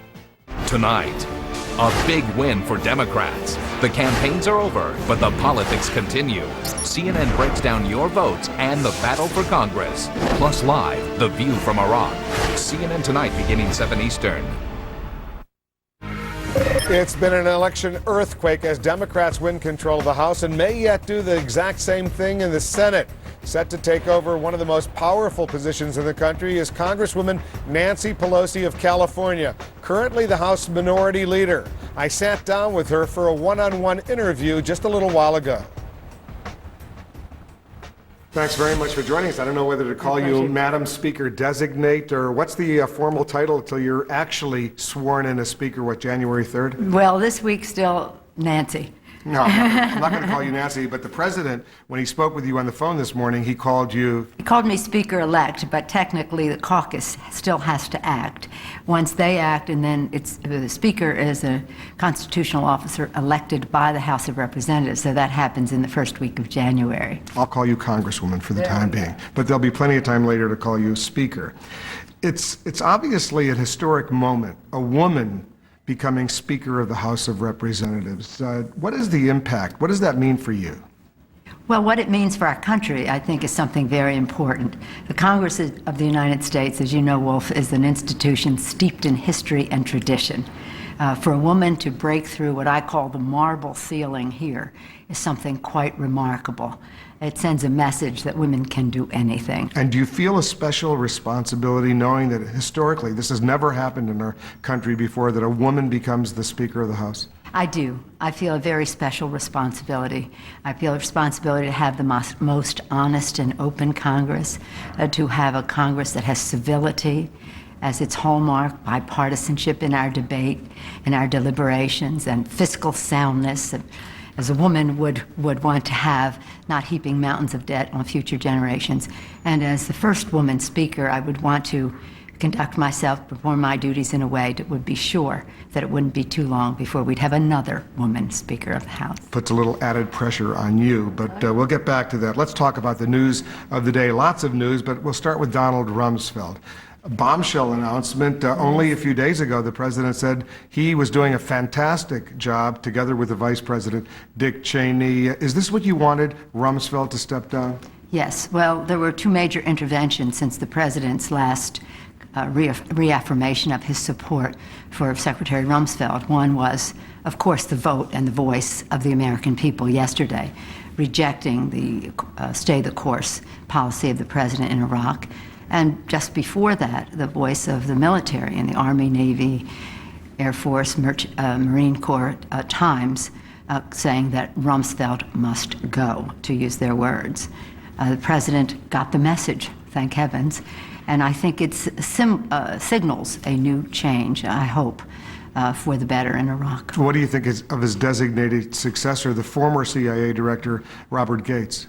Well, this is a matter for the Senate to deliberate on, and the president has proposed. They will confirm, and I very much look forward to the hearings on that nomination. But fundamentally, do you think there will be a real change in U.S. policy toward Iraq, or this is simply changing the cast of characters? Will the president, in other words, do what you want him to do? Well, first of all, the president is the commander-in-chief, Donald Rumsfeld, and whoever the president appoints or is confirmed, Mr. Gates in this case, is an employee of the president.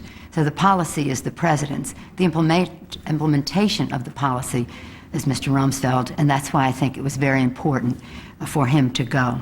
If the president pursues the current policy, as you call it, stay the course, which he no longer uses that phrase, one option would be in the House of Representatives, the power of the purse, to cut funding for the war in Iraq. Is that on the table? Not really. We would never. Why isn't it on the table? Well, because our troops are in harm's way. They have been sent there, whether you agree with the policy or not, and I certainly did not agree with the resolution to go to war. We would not withhold our funding for the troops there. So what can the House of Representatives do with you as Speaker if the President over the next 2 years continues the strategy, the policy as is?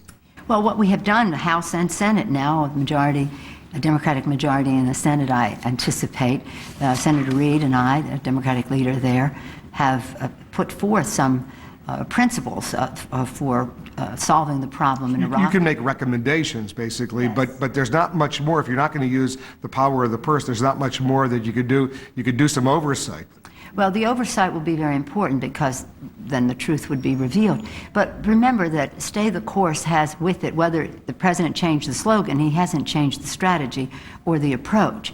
And on the stay the course also implies staying the course of having a one-party policy in Iraq. Even his own Republicans in some cases are deserting him on this. So I think the interest of our national security in protecting the American people and bringing stability to the region and to honoring our commitment to our troops, we need a different approach and extending the hand of partnership to the president, not partisanship, but partnership to say, let's work together to come to some common ground where we can solve the problem in Iraq. Can you work with this president? Because sure. He was asked at the news conference earlier today about some things you've said of him. Our Suzanne Malveaux asked the very pointed question of the president, quoting some of the remarks, a liar, misleading the country. I never called the president a liar.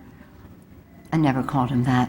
But you have a problem working with this president. Is all that in the past now? Are you ready to start afresh in working as the incoming speaker?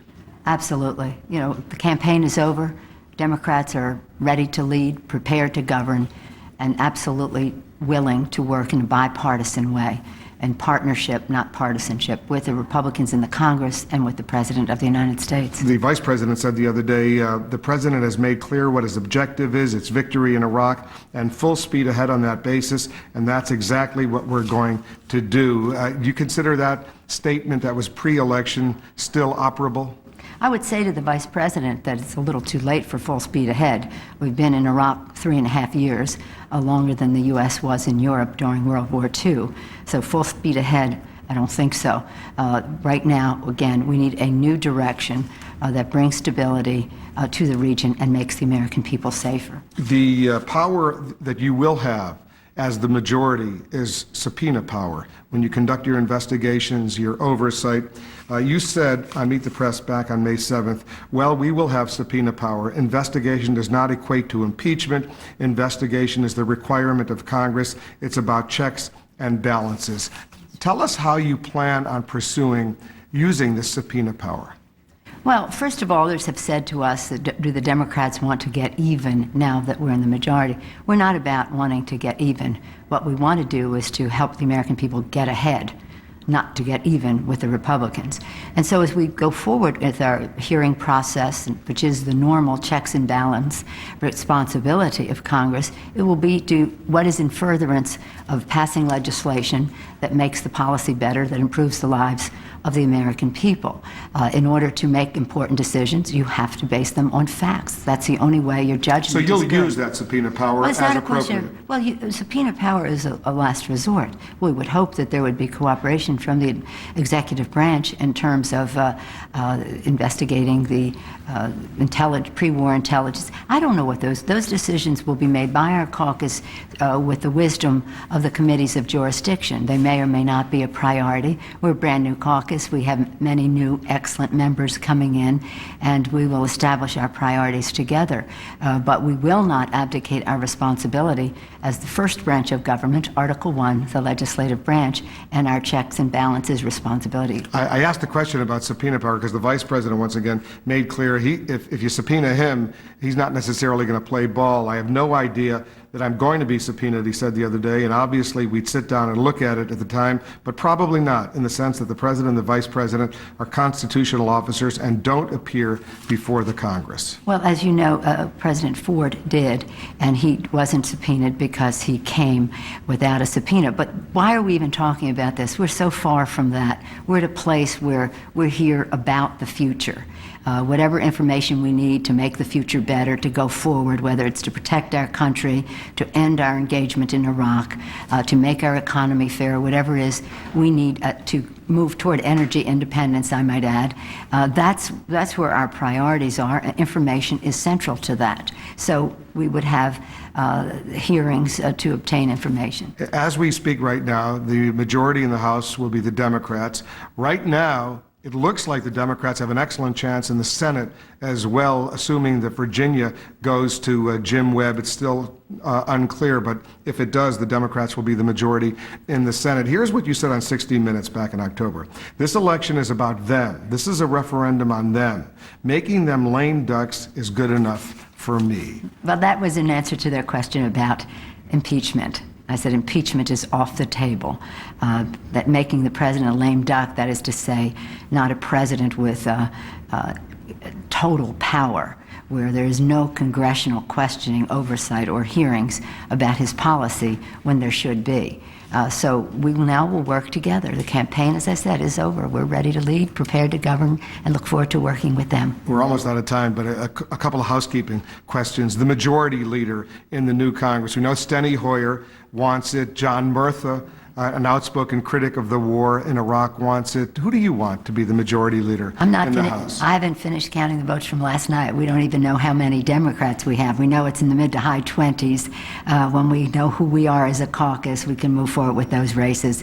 But right now, we're not at a place where I would even talk about such a race. So you're not ready to endorse or support anyone at this point? I don't even know completely who's running. There all kinds of ambition emerges after you win a majority, as I am learning. And so when we see all of that, we'll go forward. But I will say, though, both of them have served our party very well. Steny Hoyer I've known since we were interns in Senator Brewster's office here when I'm from Maryland, as you know. And then Jack Murtha performed a great service to the country in blowing the whistle on this war 1 year ago. And finally, can we assume that the ranking members now, the minority members of the various committees, will automatically step up and become the chairman of those committees? Well, again, that will be a decision of the House Democratic Caucus. Merit, seniority, diversity, and the support of the caucus are some of the criteria that are spelled out in our own rules. Most of them, I think, will go forward, but I can't speak for the entire caucus. What about the Intelligence Committee? What about it? Do you think Jane Harmon would be the appropriate chair? Alcee Hastings would be the appropriate chairman? What you have to understand about the Intelligence Committee is the Speaker of the House and the minority leader on the first day of Congress appoint a whole new Intelligence Committee each term. Sometimes they reappoint the same people, sometimes they don't, but there is no seniority on the Intelligence Committee. Well, let me just congratulate you and wish you the best of luck. This is going to be an exciting ride.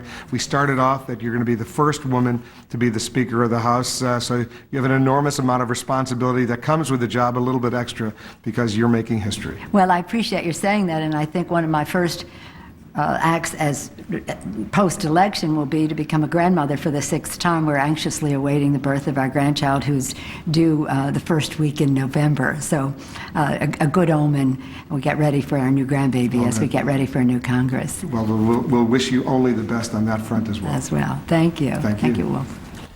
And up next, the Virginia Senate race. The Senate's balance of power spins on the close contest. Our senior legal analyst, Jeffrey Toobin, will take us there and walk us through what's going on. Also, our senior political correspondent, Candy Crowley, will join us to prime the pump for 2008. All that coming up at our 7 p.m. Eastern hour. Stay with us. The Situation Room, brought to you by Lincoln. Reach higher.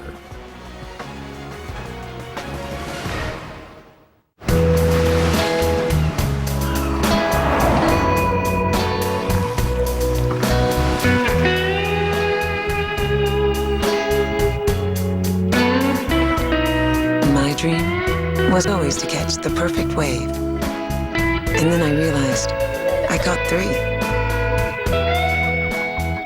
The all-new Lincoln MKX with all-wheel drive. The perfect car for endless summers. Life's calling. Where to next? Any global accounting organization needs to keep a sharp eye on the financial environment. Listen carefully to your needs and goals, and think long and hard about your business. But what distinguishes the accountants at Grant Thornton is their passion for the business of accounting. Grant Thornton, a passion for the business of accounting.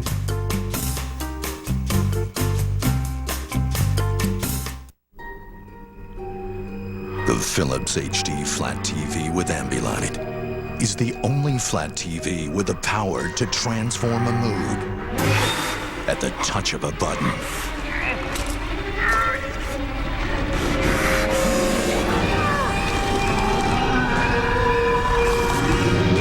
Simplicity is a button that transforms television.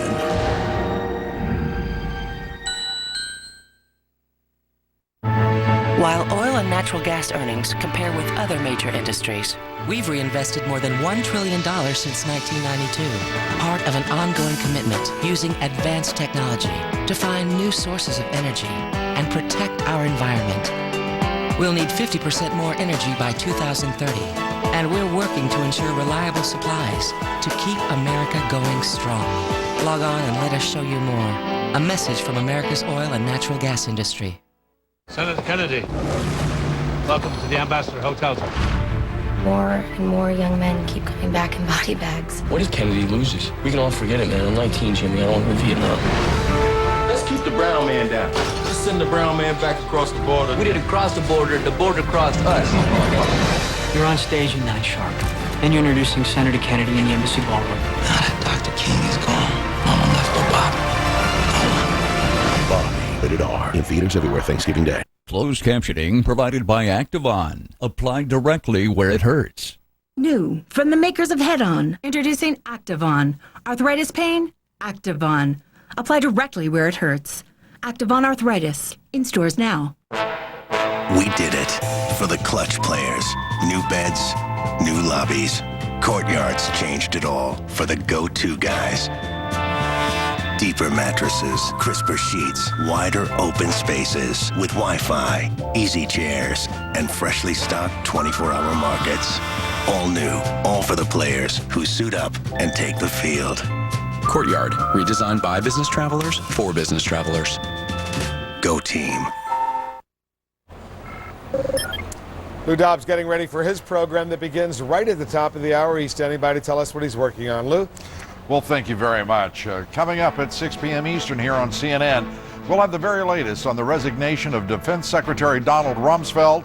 We'll also be reporting on the likelihood of a recount in the Senate race in Virginia, a race that will determine who controls the U.S. Senate.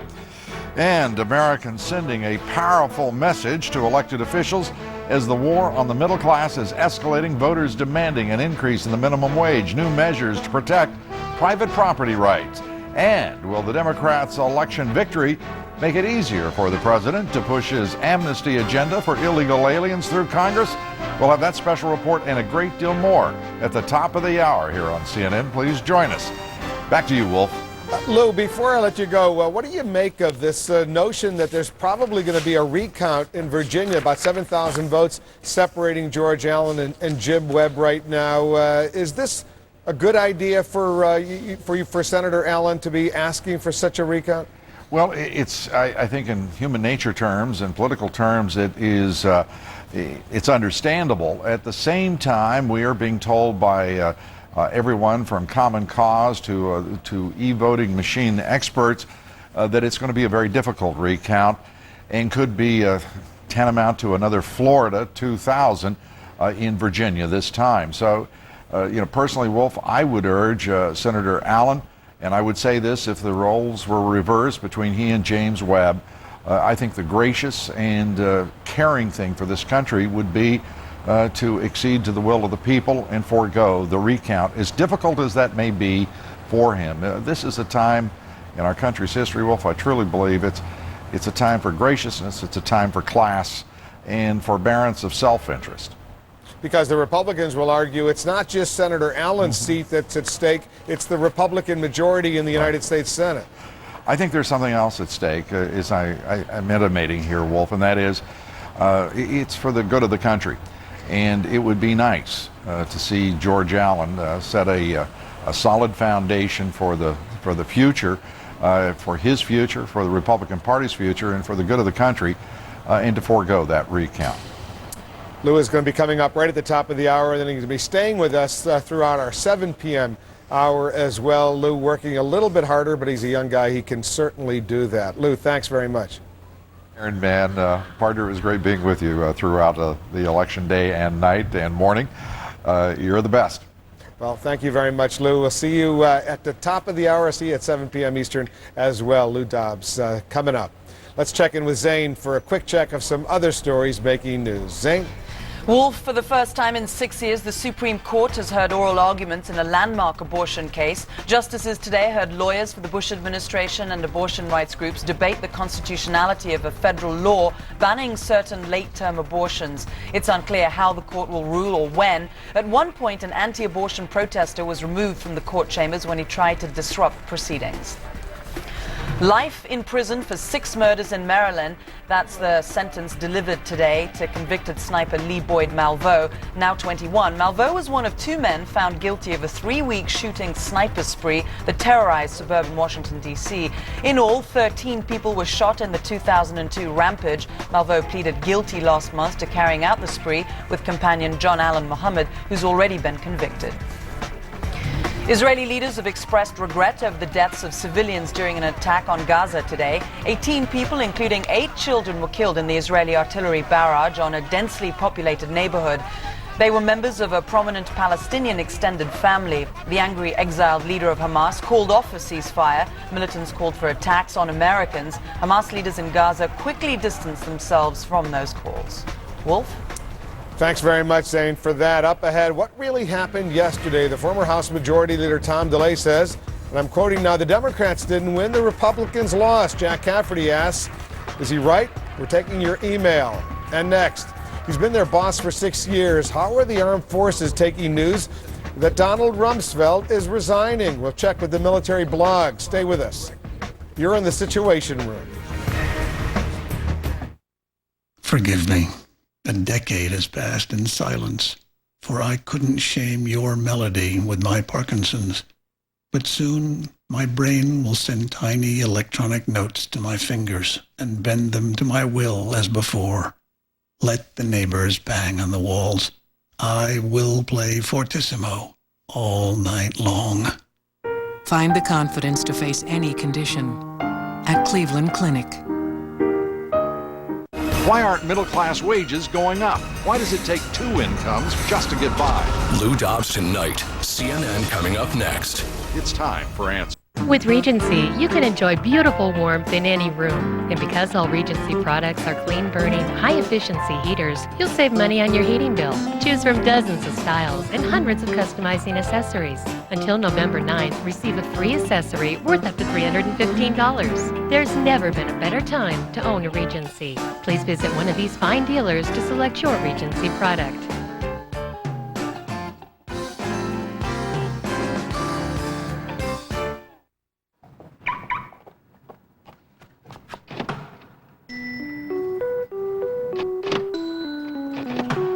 Is your car trying to tell you something? Perhaps it's disappointed it doesn't have the right insurance. Because you didn't spend enough time picking it out. Your car knows you both deserve better.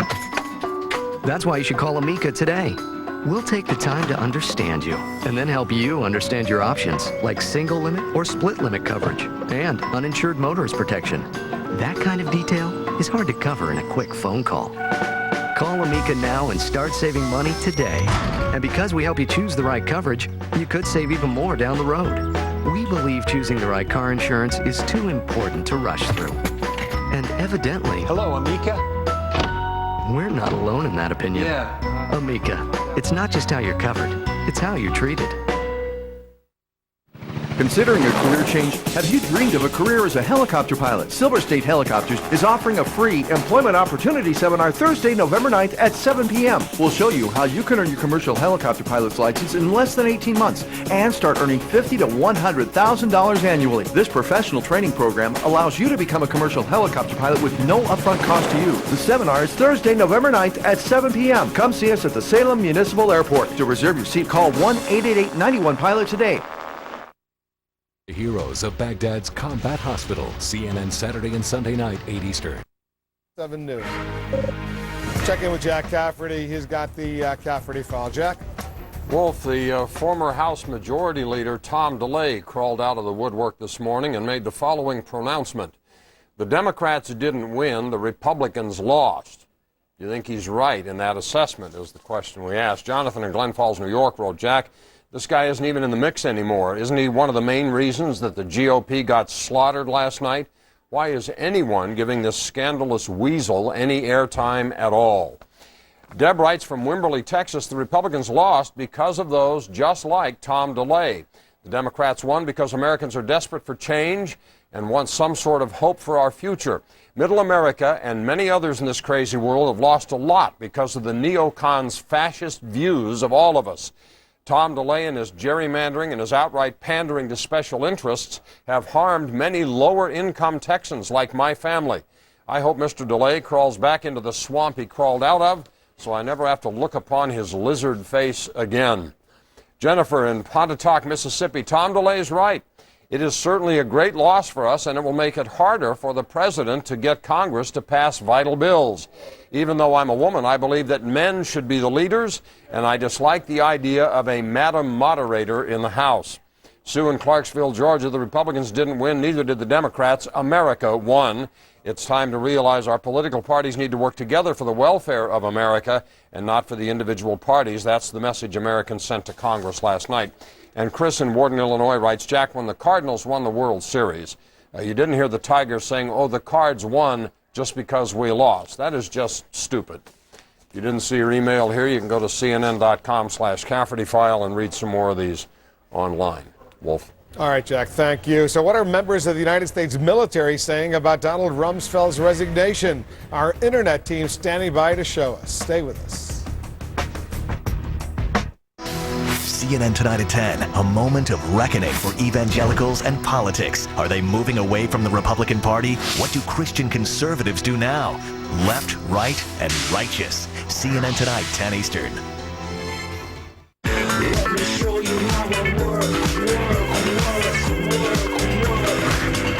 Here's how it works. Get the nation's slimmest smartphone at a very slim price. The Cube. With easy access to email and Windows Mobile. It's the stylish way to work. Exclusively from Verizon Wireless, America's most reliable wireless broadband network. Verizon Wireless, it's the network.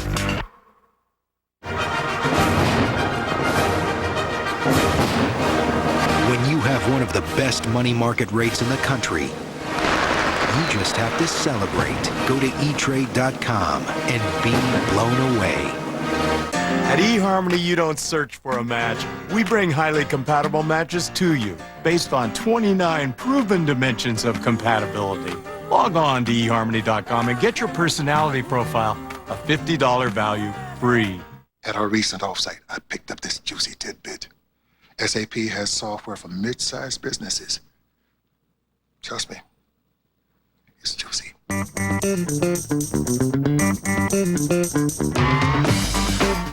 27 has been canceled due to weather. Our next departure is 6 a.m. tomorrow. No, lady. It's time to play Take on Orbits. Today's players have bad weather, must book a hotel before the other 200 passengers. Go.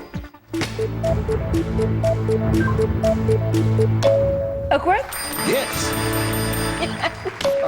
Dentmore. Oh, no vacancy. Orbitz TLC lets you find a hotel right from your phone. Next time, Orbitz and go. First rule in making the most of your fashion budget? Don't miss the Macy's Veterans Day sale. 20 to 50% off for him, her, the kids, even your home.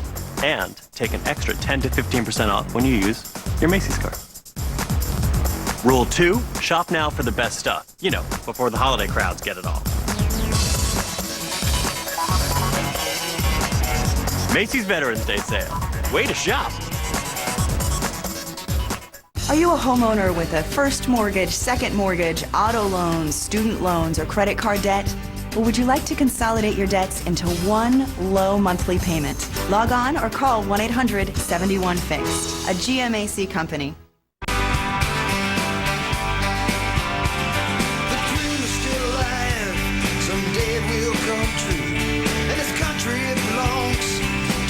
Like me and you, so let the voice of freedom sing out through this land. This is our country.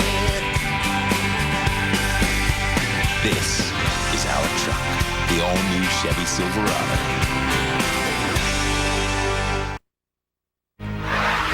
So how are members of the United States military reacting to Donald Rumsfeld's resignation? Our internet reporter Jackie Schechter is monitoring the situation online. Jackie, what are you seeing?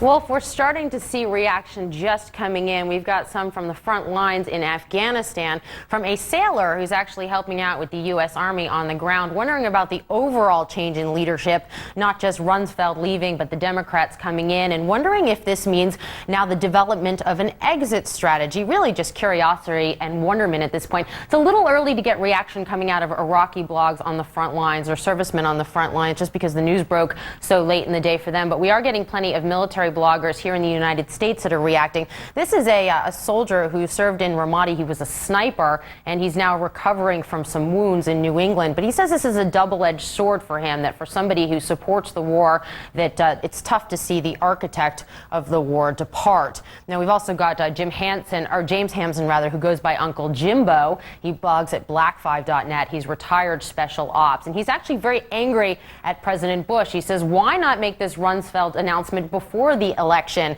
Instead, he managed to alienate some moderate Democrats and Republicans who would otherwise be supportive of the war on terror, and he's very, very angry at the president for waiting on that one. And we've also got Patriot, who's an anonymous U.S. Army. He's 34 years old, blogging at a soldier's perspective, talking about Robert Gates coming in, how it's actually going to be good to have somebody with military experience stepping in and somebody with the intelligence experience of the CIA. But they're saying if it wasn't somebody who was military, Wolf, that Rumsfeld was a good one. Jackie, thank you very much, and we'll be back in 1 hour. Much more of our coverage coming up. In the meantime, let's go to Lou in New York. Lou? Thank you, Wolf. Tonight, Defense Secretary Donald Rumsfeld has abruptly resigned 1 day after the Democrats seized control of the House of Representatives and apparently the U.S. Senate as well. But will President Bush change U.S. strategy in Iraq? We'll have complete coverage for you here tonight. And Democrats celebrate their victory in the House, and they are obviously on the verge of winning the Senate as well. Democrats say they will launch a bold series of reforms in their first 100 hours. We'll have that story, a great deal more, straight ahead here tonight. This is a special edition of Lou Dobbs Tonight, America Votes 2006, live from CNN's election headquarters in New York. Here now, Lou Dobbs. Good evening, everybody. President Bush today announced the resignation of Defense Secretary Donald Rumsfeld, and he admitted the Republican Party received what he called a thumping in the election. President Bush acknowledged that the Democratic victory indicates voters are unhappy about the progress of the war in Iraq. The Democrats now control the House of Representatives for the first time in 12 years. They also stand a strong chance of soon winning the Senate. Only one Senate seat remains too close to call. A projected winner not in place yet. The battle in Virginia between Senator George Allen and James Webb. Suzanne Malveaux reports from the White House tonight on the sudden resignation of the Defense Secretary. Dana Bash reports tonight from Capitol Hill on Democratic reaction to Donald Rumsfeld's resignation and their ambitious plans to introduce new legislation. And Jamie McIntyre reports from the Pentagon on whether U.S. strategy in Iraq is likely to change after this election. We'll also be talking with three of the country's brightest political analysts. We begin with Suzanne Malveaux at the White House. Suzanne. Well, Lou, Donald Rumsfeld is out. Bob Gates is in. It really was a stunning turnaround. It had much of Washington in disbelief. That news breaking, BlackBerries buzzing right before the president's news conference in the East Room this afternoon. It was just last week.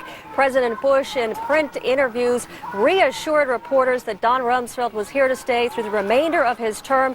President Bush today making a public announcement saying, in fact, that the opposite was true. And he did acknowledge that he had been less than forthcoming with reporters, that in fact he and Rumsfeld had a series of discussions about the potential for him stepping down, and it was on Sunday that the president met with Rumsfeld's possible replacement. In this time of war, the president relies on the Secretary of Defense to provide military advice and direct our nation's armed forces as they engage our enemies across the world. The Secretary of Defense must be a man of vision, who can see threats still over the horizon and prepare our nation to meet them. Bob Gates is the right man to meet both of these critical challenges. And President Bush said that he did not actually acknowledge that he was thinking about replacing Rumsfeld publicly because he didn't want to inject a major decision in the campaign, that it wasn't political. But Lou, of course, part of the decision was pragmatic, part of it was conciliatory, and a big part also political. This election was widely seen as a referendum on the Iraq War, and the president and quietly the Republican strategists as well as lawmakers who were telling the White House they needed to do something dramatic and to do it quickly. Lou? It's been quite a time.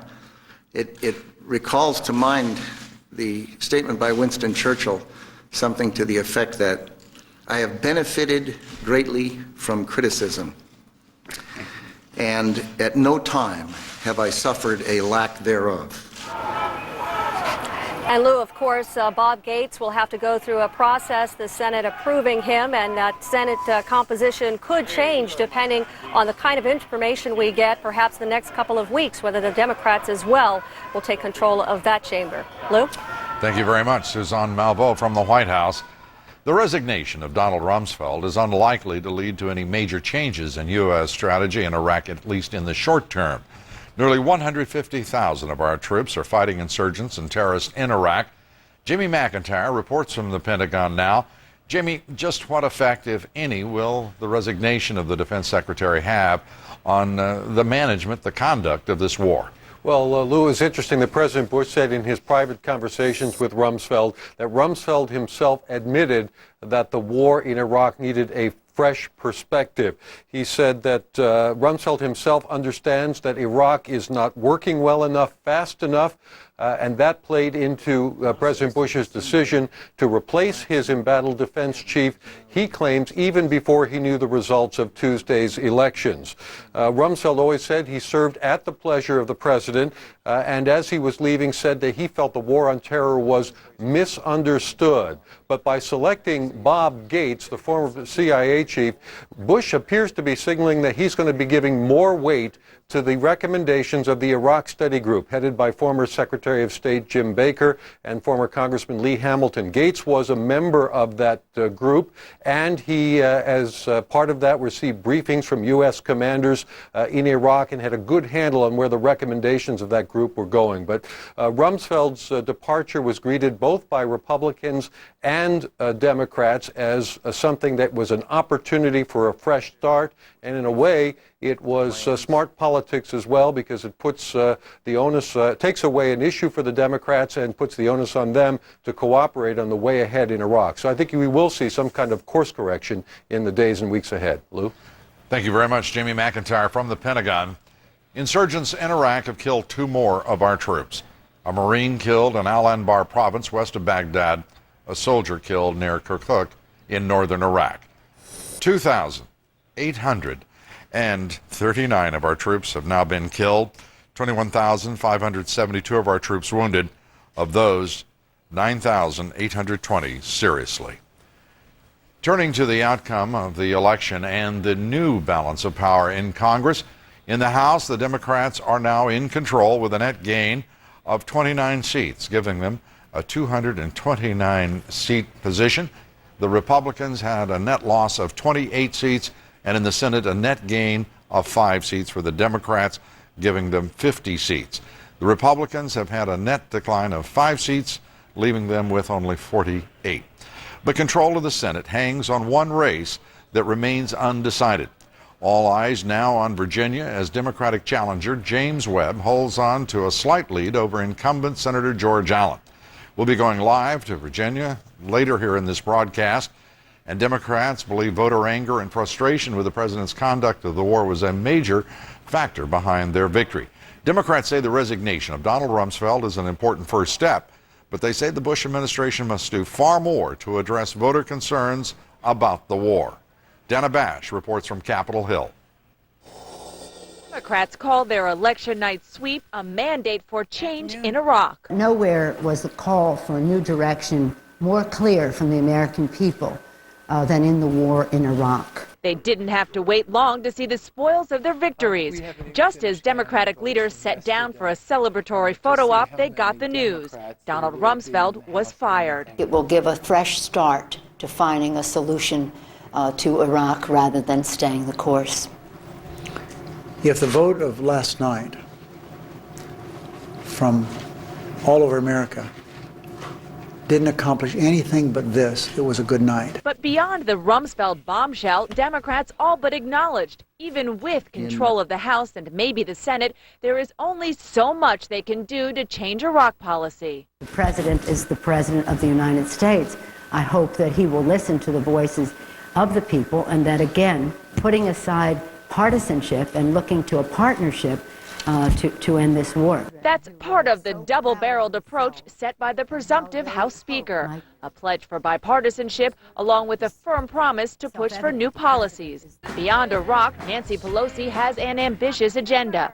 In the first 100 hours, she wants to raise the minimum wage to $7.25 an hour, enact recommendations from the 9/11 Commission, cut interest rates for student loans, try to lower prescription drug prices under Medicare, and more. Democrats also promised new, strict oversight of the Bush White House. But the woman whose new caucus will be made up of many conservative Democrats from red districts also tried to allay concerns about her liberal roots. I understand my role as leader of the Democrats, but even more important than that, I very, very, very much respect that I will be the Speaker of the House, not of the Democrats. Now, Pelosi will, of course, have to deal with Republicans here, too, once they sift through the wreckage of their losses. Several angry rank-and-file Republicans said today that its party lost its way and that the Republicans got what they deserved. And a few of those Republicans, Lou, say that they're going to run for leadership positions because it's time for a change there, too. Lou? Dana, thank you very much. Dana Bash from Capitol Hill. Joining me now, Republican strategist Ed Rollins, former White House political director, Errol Lewis, columnist at the New York Daily News and editorial board member, and Democratic strategist, Democratic National Committee member, Robert Zimmerman. I think it's only appropriate, Robert, we begin with you tonight. Congratulations on what it was an overwhelming victory. Well, on behalf of my party, I thank you.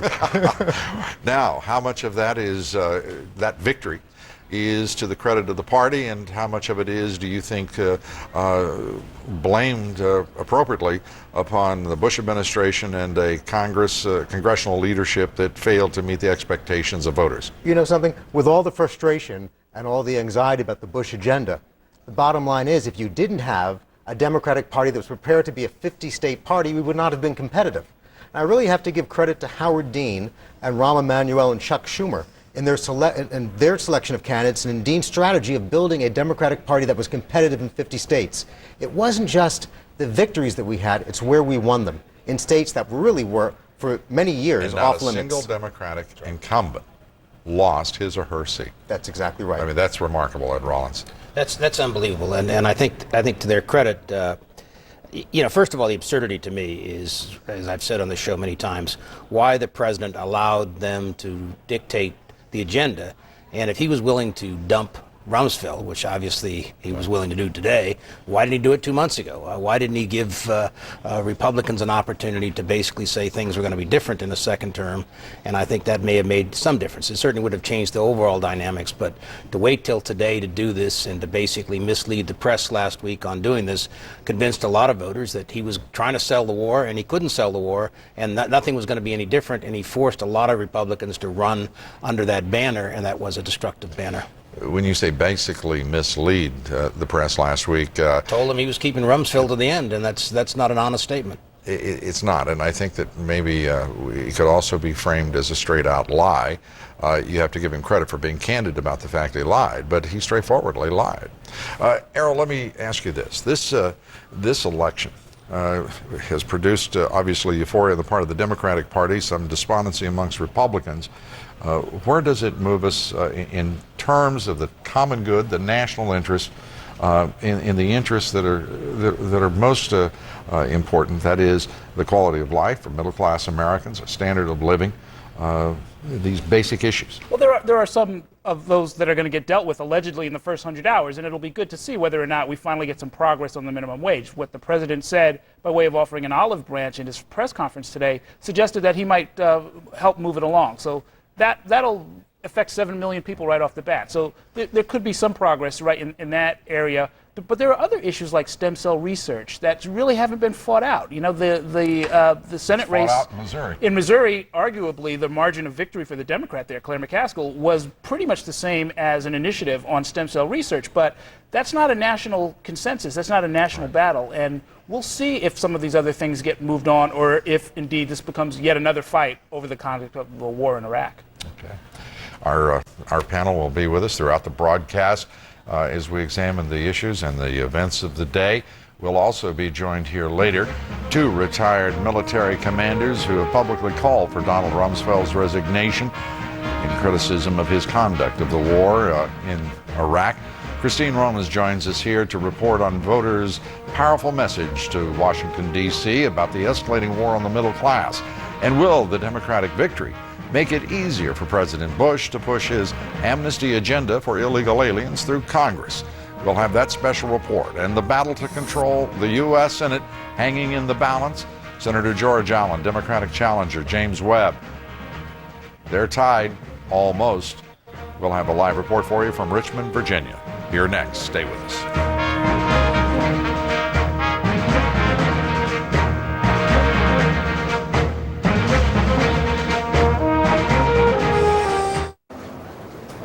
Can't talk now. He's gone. Busy!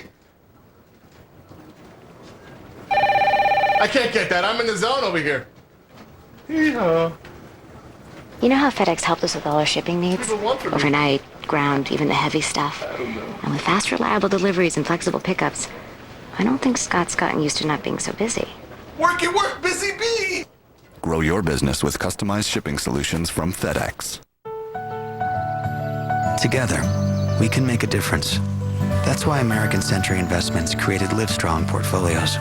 Mutual funds designed to support your goals and also help us support the Lance Armstrong Foundation's fight against cancer, because we believe that when you do something good, it can come full circle. Contact your financial advisor or American Century Investments for a prospectus that contains investment objectives, risks, charges and expenses, and other information that should be carefully read and considered before investing. The CNN Hummer has seen a war, an overhaul, and now it tours Army bases before it's auctioned off January 20th to benefit Fisher House. Check out CNN.com Warrior One. This Hummer saw war. Now it will help those who fought it. Larry King tonight. Always outspoken Bill Maher on the election's winners and losers and what it all means. Larry King, tonight 9 Eastern, only on CNN. An all-new Oprah. Watch as she goes behind bars to confront the man who murdered her father. I wanted to know my dad's last words. Then, what she has to say to the man that killed her mother. Why did you just kill me too? Next Oprah. Today at 4 on News Channel 8. Tonight, patients swear they have it. Tested positive for Lyme disease. But physicians often disagree. Doctors don't believe in chronic Lyme disease. Could misdiagnosis leave you with a ticking time bomb? Tonight at 5 on News Channel 8, where the news comes first. This is what it's all about, ladies and gentlemen. Hard left hand, straight on the button by Pacquiao. Now their third explosive fight. Talk about going into the jaws of the lion. 3 times the fury. They're trading their money punches. 3 times the pride. Oh my goodness, this is boxing at its best. What a fight! Pacquiao Morales 3, Saturday, November 18th. Live on Events in Demand pay-per-view. Order Pacquiao versus Morales 3, live November 18th on Events in Demand. Meet the heroes of Baghdad's Combat Hospital. CNN Saturday and Sunday night, 8 Eastern. Welcome back to our special election coverage tonight. President Bush today at a news conference said recent success, as he put it, in achieving border security will bring the new Congress aboard when he presents his comprehensive immigration reform proposals. Show me progress on the border, and then we'd be interested in talking about other aspects. Well, there is progress being made on the border in terms of security, and I would hope we can get something done. It's a vital issue. It's an issue that there's an issue where I believe we can find some common ground with the Democrats. In effect, the president's saying it's going to be much easier to get through his comprehensive immigration reform with a Democratic Congress than it was with a Republican Congress. But in the states that must deal with illegal immigration each and every day, voters are taking a much firmer line. And a new balance of power in Congress may bring new federal action on illegal immigration. despite the president's position. Casey Wyand reports tonight on efforts in Arizona and Colorado to restrict the flow of taxpayer money to illegal aliens. Lisa Sylvester reports tonight on how illegal immigration reform will fare in a new Congress. We begin with Casey Wyand in Los Angeles. Casey? Lou, despite the Democratic takeover of Congress, most lawmakers who support strong border security survived the midterm elections. To have papers to vote. San Diego Republican Brian Bilbray's message of border security first delivered a convincing victory over Democrat Francine Busby, who infamously told an audience of immigrants you don't need papers for voting. Illegal immigration is an issue that you just can't ignore, and you can't look the other way, and you darn well shouldn't be rewarding them with an amnesty or with voting. Fellow border security Californians Ed Royce and 2008 presidential candidate Duncan Hunter also won easily. Michael McCall and Ted Poe from Texas retained their seats, as did Colorado's Tom Tancredo and Iowa's Steve King. However, a Minuteman Project endorsement failed to save Indiana's John Hostetler, and Arizona lost border security advocate Randy Graff and apparently J.D. Hayworth, who's refusing to concede despite a preliminary 4-point deficit. Illegal immigration was by far the most important issue to Arizona voters. They passed Propositions 100, denying illegal alien felony suspects bail, 102, barring them from collecting punitive damages in civil lawsuits, 103, declaring English Arizona's official language, and 300, restricting state-funded adult education and childcare to citizens and legal residents. All received more than 70% of the vote. This is not a silver bullet. It's not going to solve the problem, but it definitely helps. Colorado's referendum disallowing illegal alien wages as a business expense is narrowly ahead, and another measure ordering the state to sue the federal government to enforce its own immigration laws easily passed. Now, it's clear border security hawks still have plenty of political power. Illegal immigration was the #1 issue for California voters, and they re-elected pro-border security Governor Arnold Schwarzenegger in a landslide. Lou? Thank you very much, Casey Wyand from Los Angeles. President Bush may believe that the new Congress will approve his comprehensive immigration reform proposals, but there are indications the president's plan to give amnesty may still face considerable congressional hurdles. Lisa Sylvester reports. The Democratic pickup of House seats may not be enough to guarantee passage of comprehensive immigration reform, pushed by the president and the open borders advocates, because of the numbers. You're still going to need 60, 70 Republicans in the House, 10, 20 Republicans in the Senate. It's not a given that those votes are there. Many of the Democratic newcomers in the 110th Congress are more conservative on immigration than the 109th Congress. Democrats in close races who took a tough stand on border enforcement include Missouri's Claire McCaskill and Pennsylvania's Jason Altmaier. Not a single Democrat ran for re-election promising a big amnesty, a guest worker program, or flooding middle-class jobs with foreign workers. Not one. It would be the height of cynicism for the Democrats to turn around and do that. We have to assume that while we lost some moderate Republicans, we gained some moderate Democrats. The biggest challenge for opponents of a guest worker amnesty plan will be the House leadership change. Congressman James Sensenbrenner, a strong opponent of a comprehensive immigration plan, will likely be replaced by Representative John Conyers, who is a strong advocate for the comprehensive approach. Indiana's John Hostetler, who chaired the Immigration and Border Security Subcommittee and opposed open borders, lost his race. His position could be filled by Congresswoman Sheila Jackson Lee, another ardent supporter of the comprehensive plan. At least for now, it doesn't appear that Democrats are willing to revisit the immigration issue anytime soon. House Democrats put out a list of the issues they will tackle first. Middle-class concerns topped the agenda, and the guest worker amnesty plan was not included. Lou?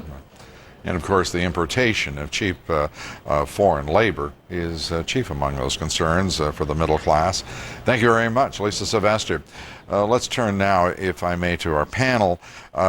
Well, first of all, what's your reaction? Do you think that the Democrats are going to make the amnesty agenda their own? I think they're going to take their own approach to it. I think it's going to be very much more lenient than what we saw in the last Congress. Because while some moderate Democrats got elected by being tough on border security, there are many more people, and we just saw some of their faces in the Black caucus, in the Hispanic caucus, who have very deep attachments to open borders. And those open borders, amnesty advocates, in point of fact, doesn't sound like they're paying a lot of attention here, Robert Zimmerman, to what happened to this Republican Congress ignoring the will of the people. I think, Errol, you're underestimating the new Democratic members of Congress, and also the agenda of the Democratic Congress. Border and port security has been one of the top priorities. Putting in place the 9/11 Commission recommendations has been critical, and you're not going to see a Democratic Congress ignore or be for open borders and open ports. The president tries to push through this with Democrat support. He might as well move in Pelosi's office, the Speaker's office, because he's going to have no support from Republicans who feel that he basically led them over the cliff yesterday, and he might as well just pack his bags, because the next 2 years he'll have no Republican support on any major issues. I wonder if many members of the House of Representatives, particularly tonight, think he less led them over the cliff than pushed them toward that cliff on issues like comprehensive immigration reform, where he aligned with 31 Democrats in the Senate to get his legislation through. I think there's a lot of gnashing of the teeth and a lot of second guessing today of the strategy or lack of strategy in this campaign. Well, I think also the bottom line is even his strategy for the fence along the Mexican border turned out to be deceitful. Neither the money nor the legislation has been put in place to implement that bill. Robert Zimmerman, thank you very much. We'll be back with these three gentlemen throughout the broadcast. Next, how the middle class fared in this election and the results of the Virginia Senate race. Still in the air, control of the Senate hanging in the balance. We'll have a live report for you from Virginia. And just last week, President Bush voiced support for his Secretary of Defense. Today, his Secretary of Defense is adios. We'll hear from two former military commanders who've been calling for his resignation. Stay with us.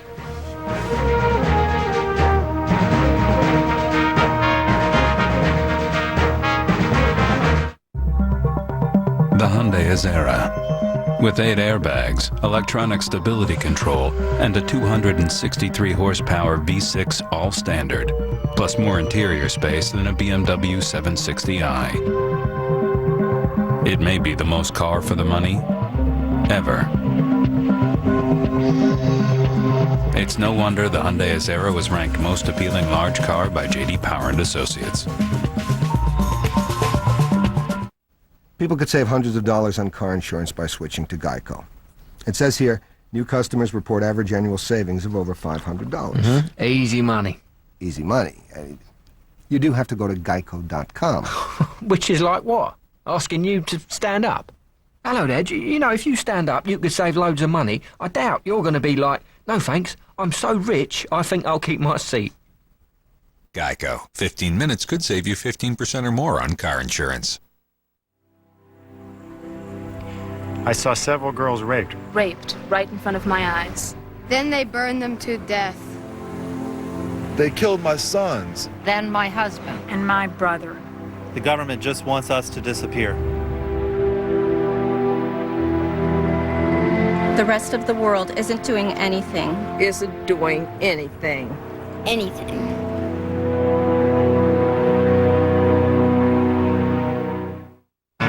I always do my research on the web before I buy anything. So, check this out. CNET rated Vonage the #1 digital phone service. That was good enough for me. Start saving up to $300 a year on your phone bill. It's just $24.99 a month for unlimited local and long-distance calling. Vonage is the better way to phone for less.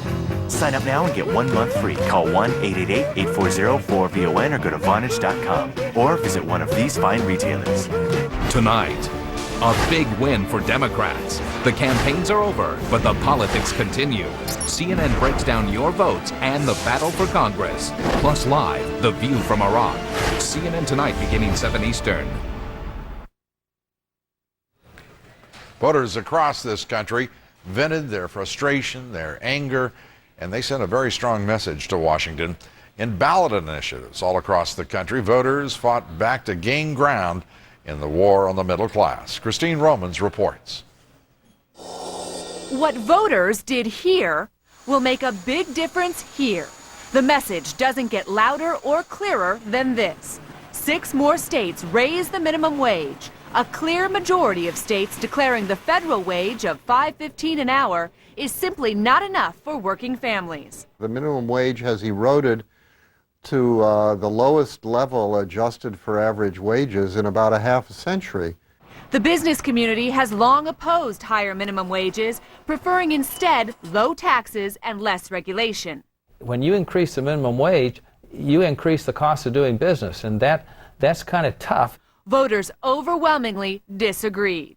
And in 10 states this fall, they offered a sharp rebuke of last year's unpopular Supreme Court decision, which allowed private homes to be raised for commercial development. They basically say that the government can't take property for economic development, so they can't take your house and turn it over to a developer to build a strip mall. Arizona's measure went even further, requiring compensation for property owners if land use regulations lower their property values.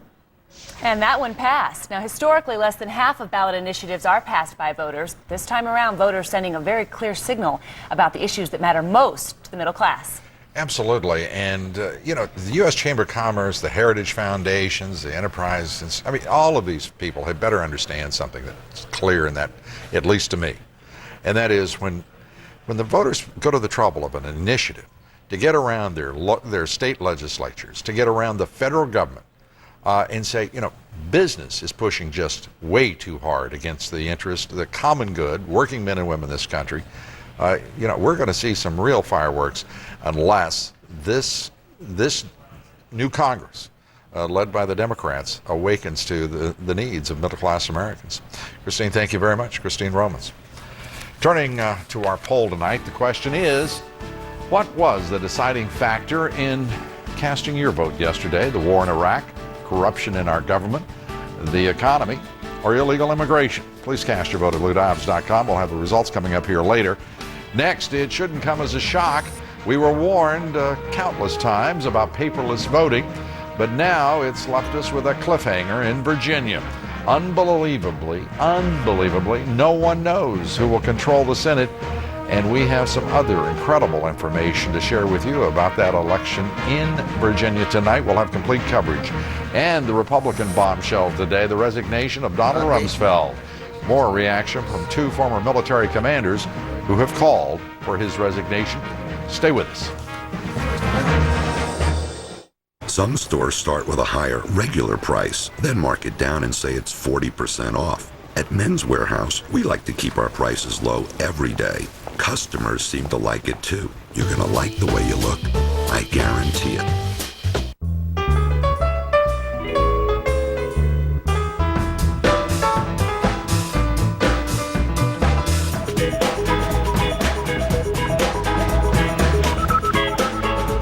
There is a place where movers and shakers move and shake, where new discoveries are made, and where opportunity has no boundaries.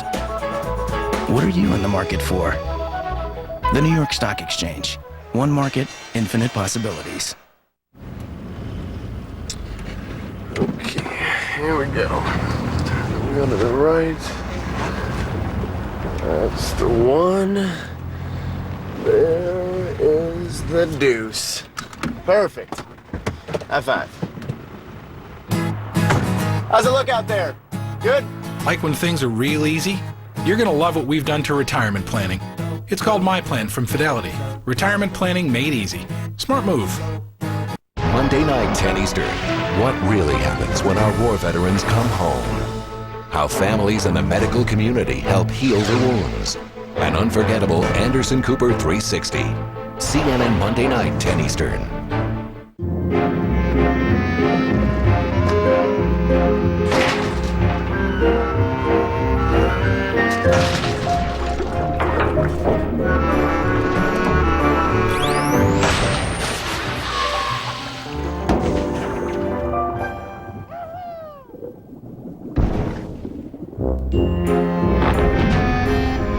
Risks can change quickly.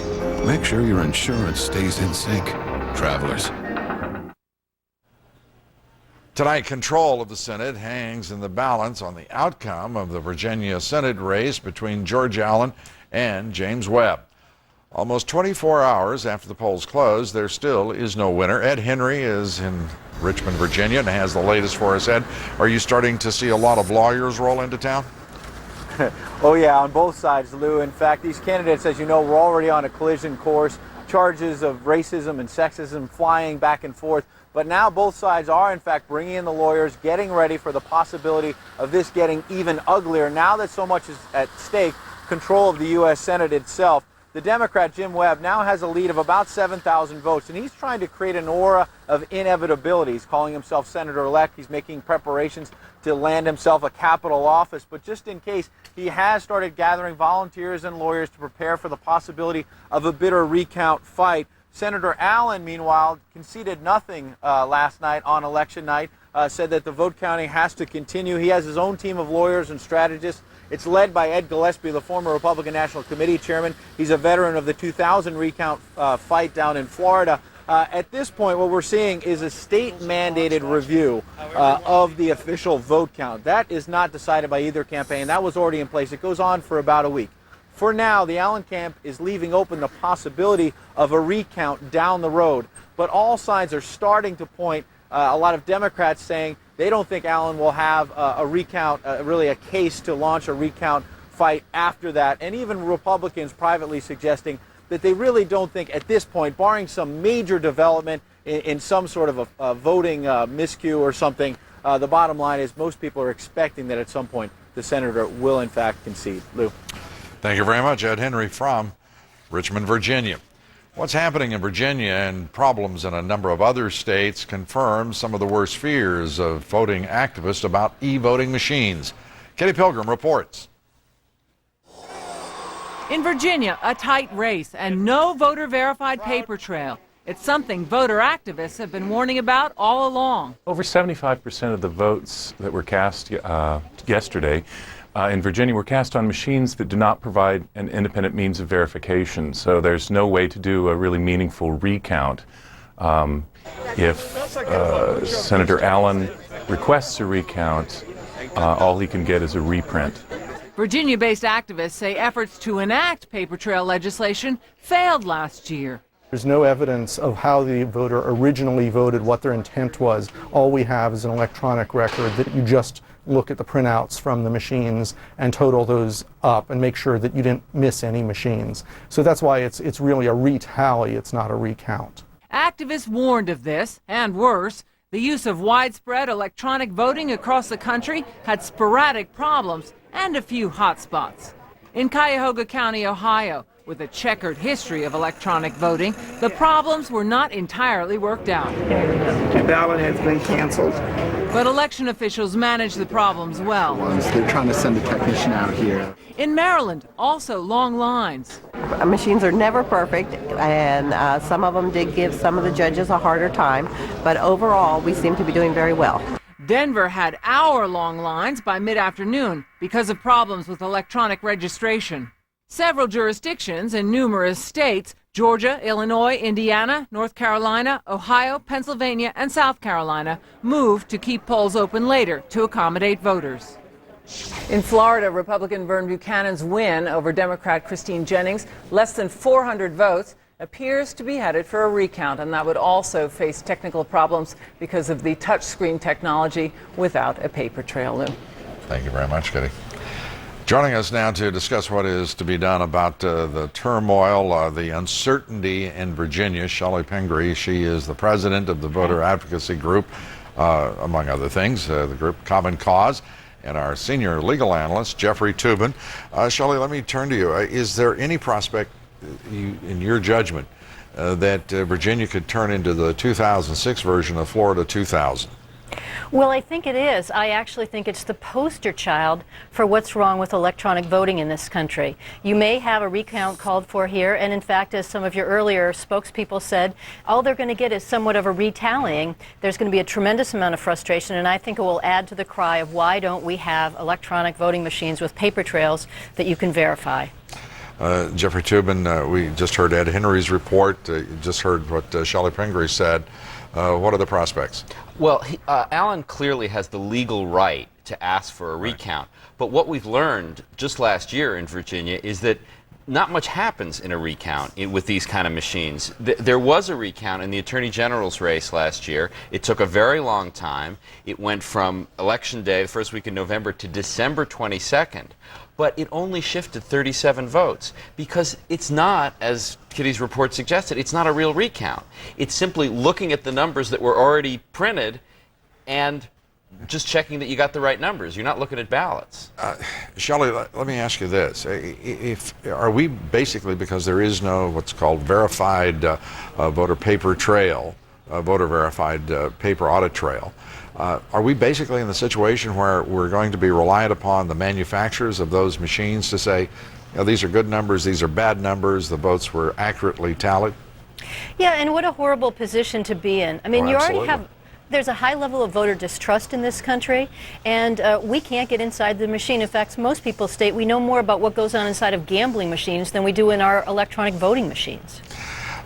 Jeffrey Toobin, how in the world, I mean, there are all sorts of considerations in this, but without that verified paper audit trail, we're sort of up a creek here. This is another reflection of what went on in Florida in 2000. Government spends money on things that people pressure government to spend money on. There's no real constituency for elections. It's the benefits are too general. There's no advocacy group, there's no labor union, there's no business that says you must spend money. So they do it on the cheap and they do it badly. On the cheap, just about $2.5 billion for the Help America Vote Act, all that spread around to all of these districts. But I understand cheap. By Washington standards, that's cheap. Shelley, Common Cause going to be pushing hard to make sure we don't, well, we're going to run into problems without question, but that we run into far fewer problems in 2008. Well, it could be, again, a significantly close presidential election. We don't want to see a vote count like we did in 2004, and there were many problems at the polling places, particularly with electronic voting machine. So we're going to work very hard. We have a website called Get It Straight by 2008, and we're encouraging people to start fighting now to fix these machines and fix many of the problems at the polling place. That's getitstraight2008.org? That's right. Get It Straight by 2008. By 2008. Yeah. All right, great. Shelley, thank you very much, Jeffrey. As always, good to see you again. It's just been a few hours. It's just it's morning, noon, and night. Well, you did a wonderful job. Thank you very much, Jeff Toobin. Just ahead, two of the military's most outspoken critics of the Defense Secretary join me to discuss his resignation, the war in Iraq, and what these decisions, what effect they may have on our men and women in uniform, and the Democratic 100-hour plan. Will it be good enough for you? We'll see. We'll be talking with our panel of experts. Stay with us.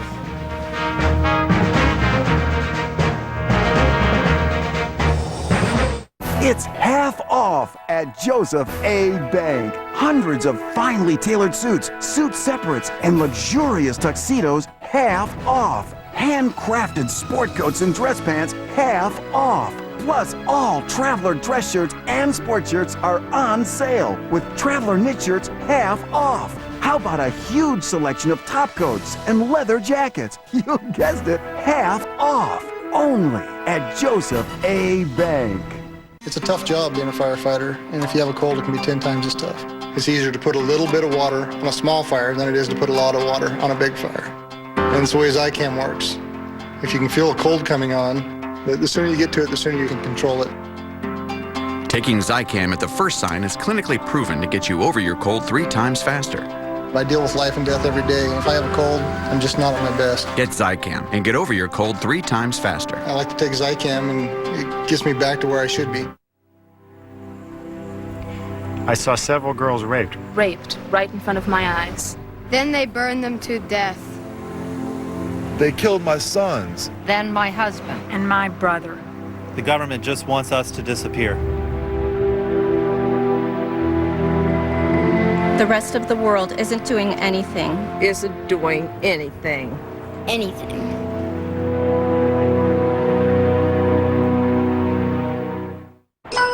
Last year, Norfolk Southern took hundreds of thousands of freight loads off the highways.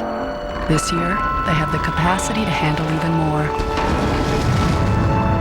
Norfolk Southern, the future of transportation. So my room can get a little dirty, but at least my environment's getting cleaner.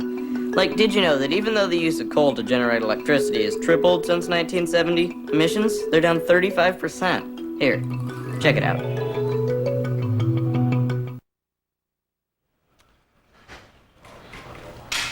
Defense Secretary Donald Rumsfeld has resigned. Rumsfeld did not acknowledge any errors in the conduct of the war in Iraq, nor did he express any regret about strategy. Joining me now, two retired military commanders who have called for the resignation of the Defense Secretary. Colonel Thomas Hammes, who served in Iraq with the U.S. Marine Corps, Major General Paul Eaton, he'll be joining us here in just a moment. There he is, who led the U.S. Training of Iraqi police and security forces. And loud and clear. Thank you very much. We thank you both for being here. Let me start out with you, Tom Hammes. This decision to resign, coming as it does now, what is the likely impact first on our troops in Iraq and Afghanistan? I think the key is going to be how the administration uses this. If they use it to change the strategy so it's effective and to provide equipment for the troops both in country and training, it's very positive. All right. General Eaton? Hey, Lou, great to be with you again. It's going to energize the troops. It's going to energize the Pentagon. In fact, it's already started. The feedback that I'm getting is that the energy levels have just popped in the Pentagon. Now, when you say the energy levels have just popped, as you know, I've been on this broadcast extremely critical of our generals, the Pentagon, the general staff, because in many cases they have been inserted into domestic as well as international political issues. They have asked the American people for patience while not procuring victory nor enunciating a strategy. Are we going to see a real substantive difference in the actions of the general staff? Lou, I think that one of the outcomes of the election that we've just gone through and the fact that we're changing to a very reasonable man, and this Robert Gates is a man of considerable professional background, positive, and he's a reasonable man. I expect to see generals and men of all ranks testify before Congress on what they really need, where they really want this thing to go. So I see it as a liberating influence for the uniformed military. Tom Hammes, as General Eaton just said, there are very few men or women who have served this country with greater distinction than Bob Gates. He is just enormously respected. Is it your sense that he will be able, working as he has with the Iraq Study Group, the group being led by the former Secretary of State James Baker, Congressman Lee Hamilton, to make a profound difference within this administration on the conduct of the war, whether that means a strategy for victory or a strategy for withdrawal? I think he can make a difference. He's certainly got the background. With his background in human intelligence, he should understand more clearly the human aspects of this war, which are the critical aspects. It's going to be whether he then chooses to really mobilize the Pentagon, use that enthusiasm, and put it on a wartime footing or not. And give us your best judgment militarily, General Eaton. Should this country prepare for a greater engagement in Iraq, or should it begin an acceleration, if you will, just to give you two options here, an acceleration of withdrawal and bringing more Iraqis online as we do so? Oh, great question. We need to change the method that we're dealing with the problem in Iraq. Certainly not back away from it. We cannot accept a failed state. And the single greatest factor that we've got to get after, aside from the political solution with the Iraqi government, is the Iraqi security forces. We had a Lieutenant Colonel Doug Olivan publish an article in Military Review, a distinguished review, and this man's got an approach at dealing with the Iraqi security forces very different from what the administration has been doing. Tom Hammes, I'm going to have to give you the last word. We're out of time. I think that we have to stay and win, because if we don't, there's too large a disaster potential in the Middle East. And if we are going to discuss withdrawal, we have to discuss what the impact is of the potential for a greater Sunni-Shia civil war with experts from the Middle East.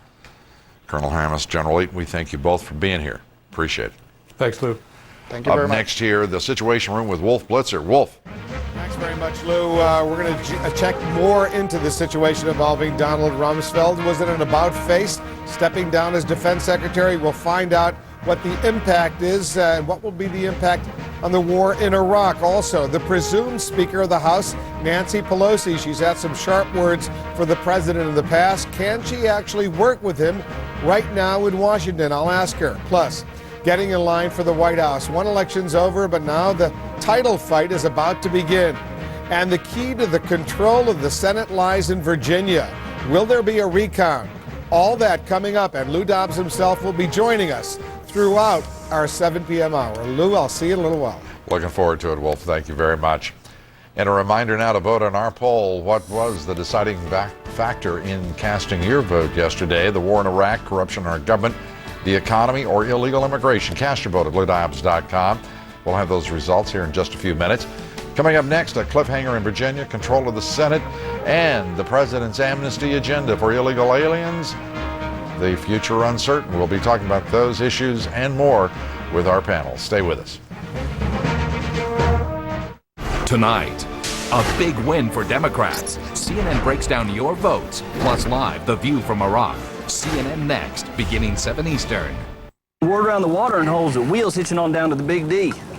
And they done brung the whole kit and caboodle. We're just bouncing like jackrabbits on an El Paso parking lot. It's big fun in the Big D all week on Wheels. Tonight at 7:30 on K2, the Spirit of the Northwest. What good are you as a police officer if you can't write tickets? We investigate police officers who carry a badge and a gun and a paycheck but do very little police work. Why are these cops still on the job? Thursday night at 6:30 only on K2 News.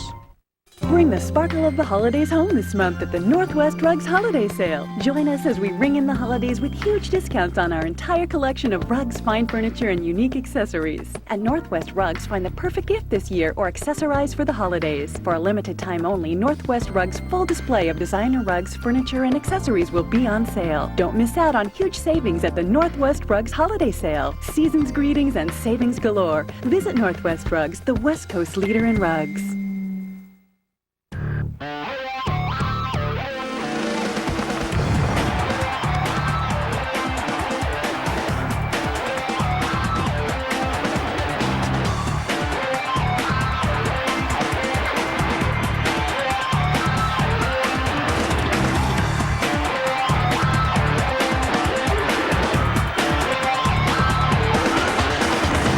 The Beavers take on UCLA live Saturday the 11th at 3:15 on CNW 14. Town & Country asks, do you know what certified pre-owned means? It means you'll save when you buy your Chrysler, Jeep, or Dodge and get the most comprehensive Daimler Chrysler factory-backed warranty. Only a 5-star dealer can offer this warranty, and T&C is your 5-star dealer. In other words, it's brand spanking used. So what are you driving? To find out about certified pre-owned vehicles, visit Town & Country Chrysler Jeep in Milwaukee and Town & Country Dodge in Wilsonville. Drive home happy. Outspoken Bill Maher on the election's winners and losers. Larry King tonight. Well, this may have been a Democratic victory, but no one does victory like two New York congressmen. Many close races across the country, but 2 congressional matchups in New York City. Anything but close and anything but tame in the result. In fact, they were nothing less than monumental blowouts. Congressman Charlie Rangel, the incoming chairman of the House Ways and Means Committee, reelected with only 94% of the vote. And Congressman Jose Serrano, he is New York City Congressional District, is right next to Rangel's. He won a reelection with a slightly more impressive 96% of the vote. Back with me now, Ed Rollins and Errol Lewis and Robert Zimmerman. I suppose there's some folks in Virginia who would like to have seen that margin apply to that Senate race. What's your instinct tell you, Errol? Are we going to see a recount, or do you think that Allen will be gracious and simply concede? Allen would be wise to be gracious. There's almost no scenario where he can win. You have close to 8,000 votes separating the two candidates, and if you look just a year ago, there was a similarly close race, a much closer race actually. There's only a couple of hundred votes in the Attorney General's race. And after the count, only 37 votes swapped. So it's fair to say, and keep in mind... You can imagine the pressure that Alan is under from the Republican Party because that Senate does hang in the balance, control of it. But there's this thing called reality. I mean, the absentee votes have already been counted. There's no new information coming in. Ed Rollins? I would agree. I would do it quick. First, I want to make one comment about Wrangles. That 95% is what his new tax rate is going to be for all of you rich guys. He'll split 95% between him and I'm not letting you get away with that. I think any impression that we are sore losers and that I think we go through the process. Process needs to be over in a few days, and then we move on. We don't challenge it. We don't challenge it in the courts. The country will feel that Republicans are trying to steal this, and I think it'll just really do us in. You know, I think that George Allen gracious scenario pretty much passed. That strategy disappeared several months ago. So don't count on George Allen being gracious. What I do enjoy watching is Ed Gillespie, the former Republican national chairman and Enron lobbyist, now advocating that every vote be counted. Where were they about counting votes in Florida back in 2000? I'm impressed by their newfound faith in democracy. You know, I don't know about you, Still so Carol, but bitter about Florida. Ed and Robert, just, you know, you have that warm feeling I've got that the healing process after that bitter campaign election, we're coming together. They just beat Catherine Harris by 1,100,000 votes, and they want to still stomp her. And on behalf of Charlie Rangel, we're not going to quit till we get 100% of the vote. Well, you know, those aspirations are what makes this country great. We do our best. All right, we'll be back here in just a moment. Still ahead, final thoughts from our panel, the results of tonight's poll. Please stay with us.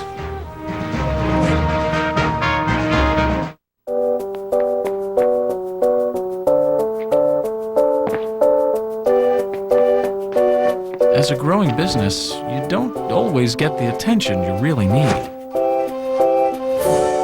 That's where the principal can help. From banking to health plans to retirement solutions, we have lots of ways to help a not-so-big business rise above the crowd. The Principal Financial Group will give you an edge. Turn left. It's a left up here. Is that the new BlackBerry from Sprint? Yeah, fast downloads, GPS, my calendar. I'd be lost without it. That's cool. BlackBerry devices powered by Sprint, now with real-time GPS capability. So he's really... Yeah. It's a left up here. Get new BlackBerry devices at Sprint or Nextel stores or call 1-8-SPRINT-BIZ and get on the nation's largest mobile broadband network. Sprint. Power up. Hi, I'm John Scherer, CEO and founder of Video Professor. I'm the guy that gives away the free computer learning lessons. Well, today I'm here to tell you about a great new lesson that many of you have been asking for. And here it is, how to buy and sell on eBay. And I'll give it to you free. Now, I'm not going to tell you that I'll make you the next millionaire selling an attic full of baseball cards, but I can guarantee you that I'll teach you everything you need to know about eBay. And again, I'll send you this lesson free. Now, I can do this because I know that once you try my lesson on eBay, you'll be so satisfied that the next time you need to learn anything about computers, you'll come back to Video Professor for all your computer learning needs. And with over 40 lessons on all of today's most popular computer programs, I know there is more you want to learn. And don't forget, call now and I'll send you eBay or any other lesson of your choice free. And I guarantee your satisfaction. Or I'll send you $10. So what do you got to lose? Try my product. Call 1-800-434-5196. Closed captioning provided by Head On. Head On applied directly to the forehead. Head On, apply directly to... Head on, apply directly to the forehead. Head on, apply... Head on, I hate your commercial, but I love your product. Head On is available without a prescription. Let's start with the results of our poll. 34% of you responding that the war in Iraq was the deciding factor in your vote in yesterday's election. And coming in close behind, corruption in government and the issue of illegal immigration. Let's turn to our panel for some final thoughts. Errol, where do you think the country is now after going through this election, the overwhelming victory by the Democrats is nationwide? There's a chance now, I think, for the Democrats, and they had said that they were going to do this, to allay those fears, to say we're not crazy, we're not going to triple your taxes, we're not going to yank the troops out tomorrow, but to govern responsibly. It's an opportunity in the next 2 years to show what they can do as we go into the next presidential season. Do you think they're going to be able to pull it off? My sense is it's going to be a big test. We're going to come back at them full bore. We think there's a lot of these seats we can get back. We've got a big defense. We've got a lot of Senate seats up in 2008. It's a presidential year. Presidential politics will start in about 2 weeks. So we're not going to let them rest on their laurels.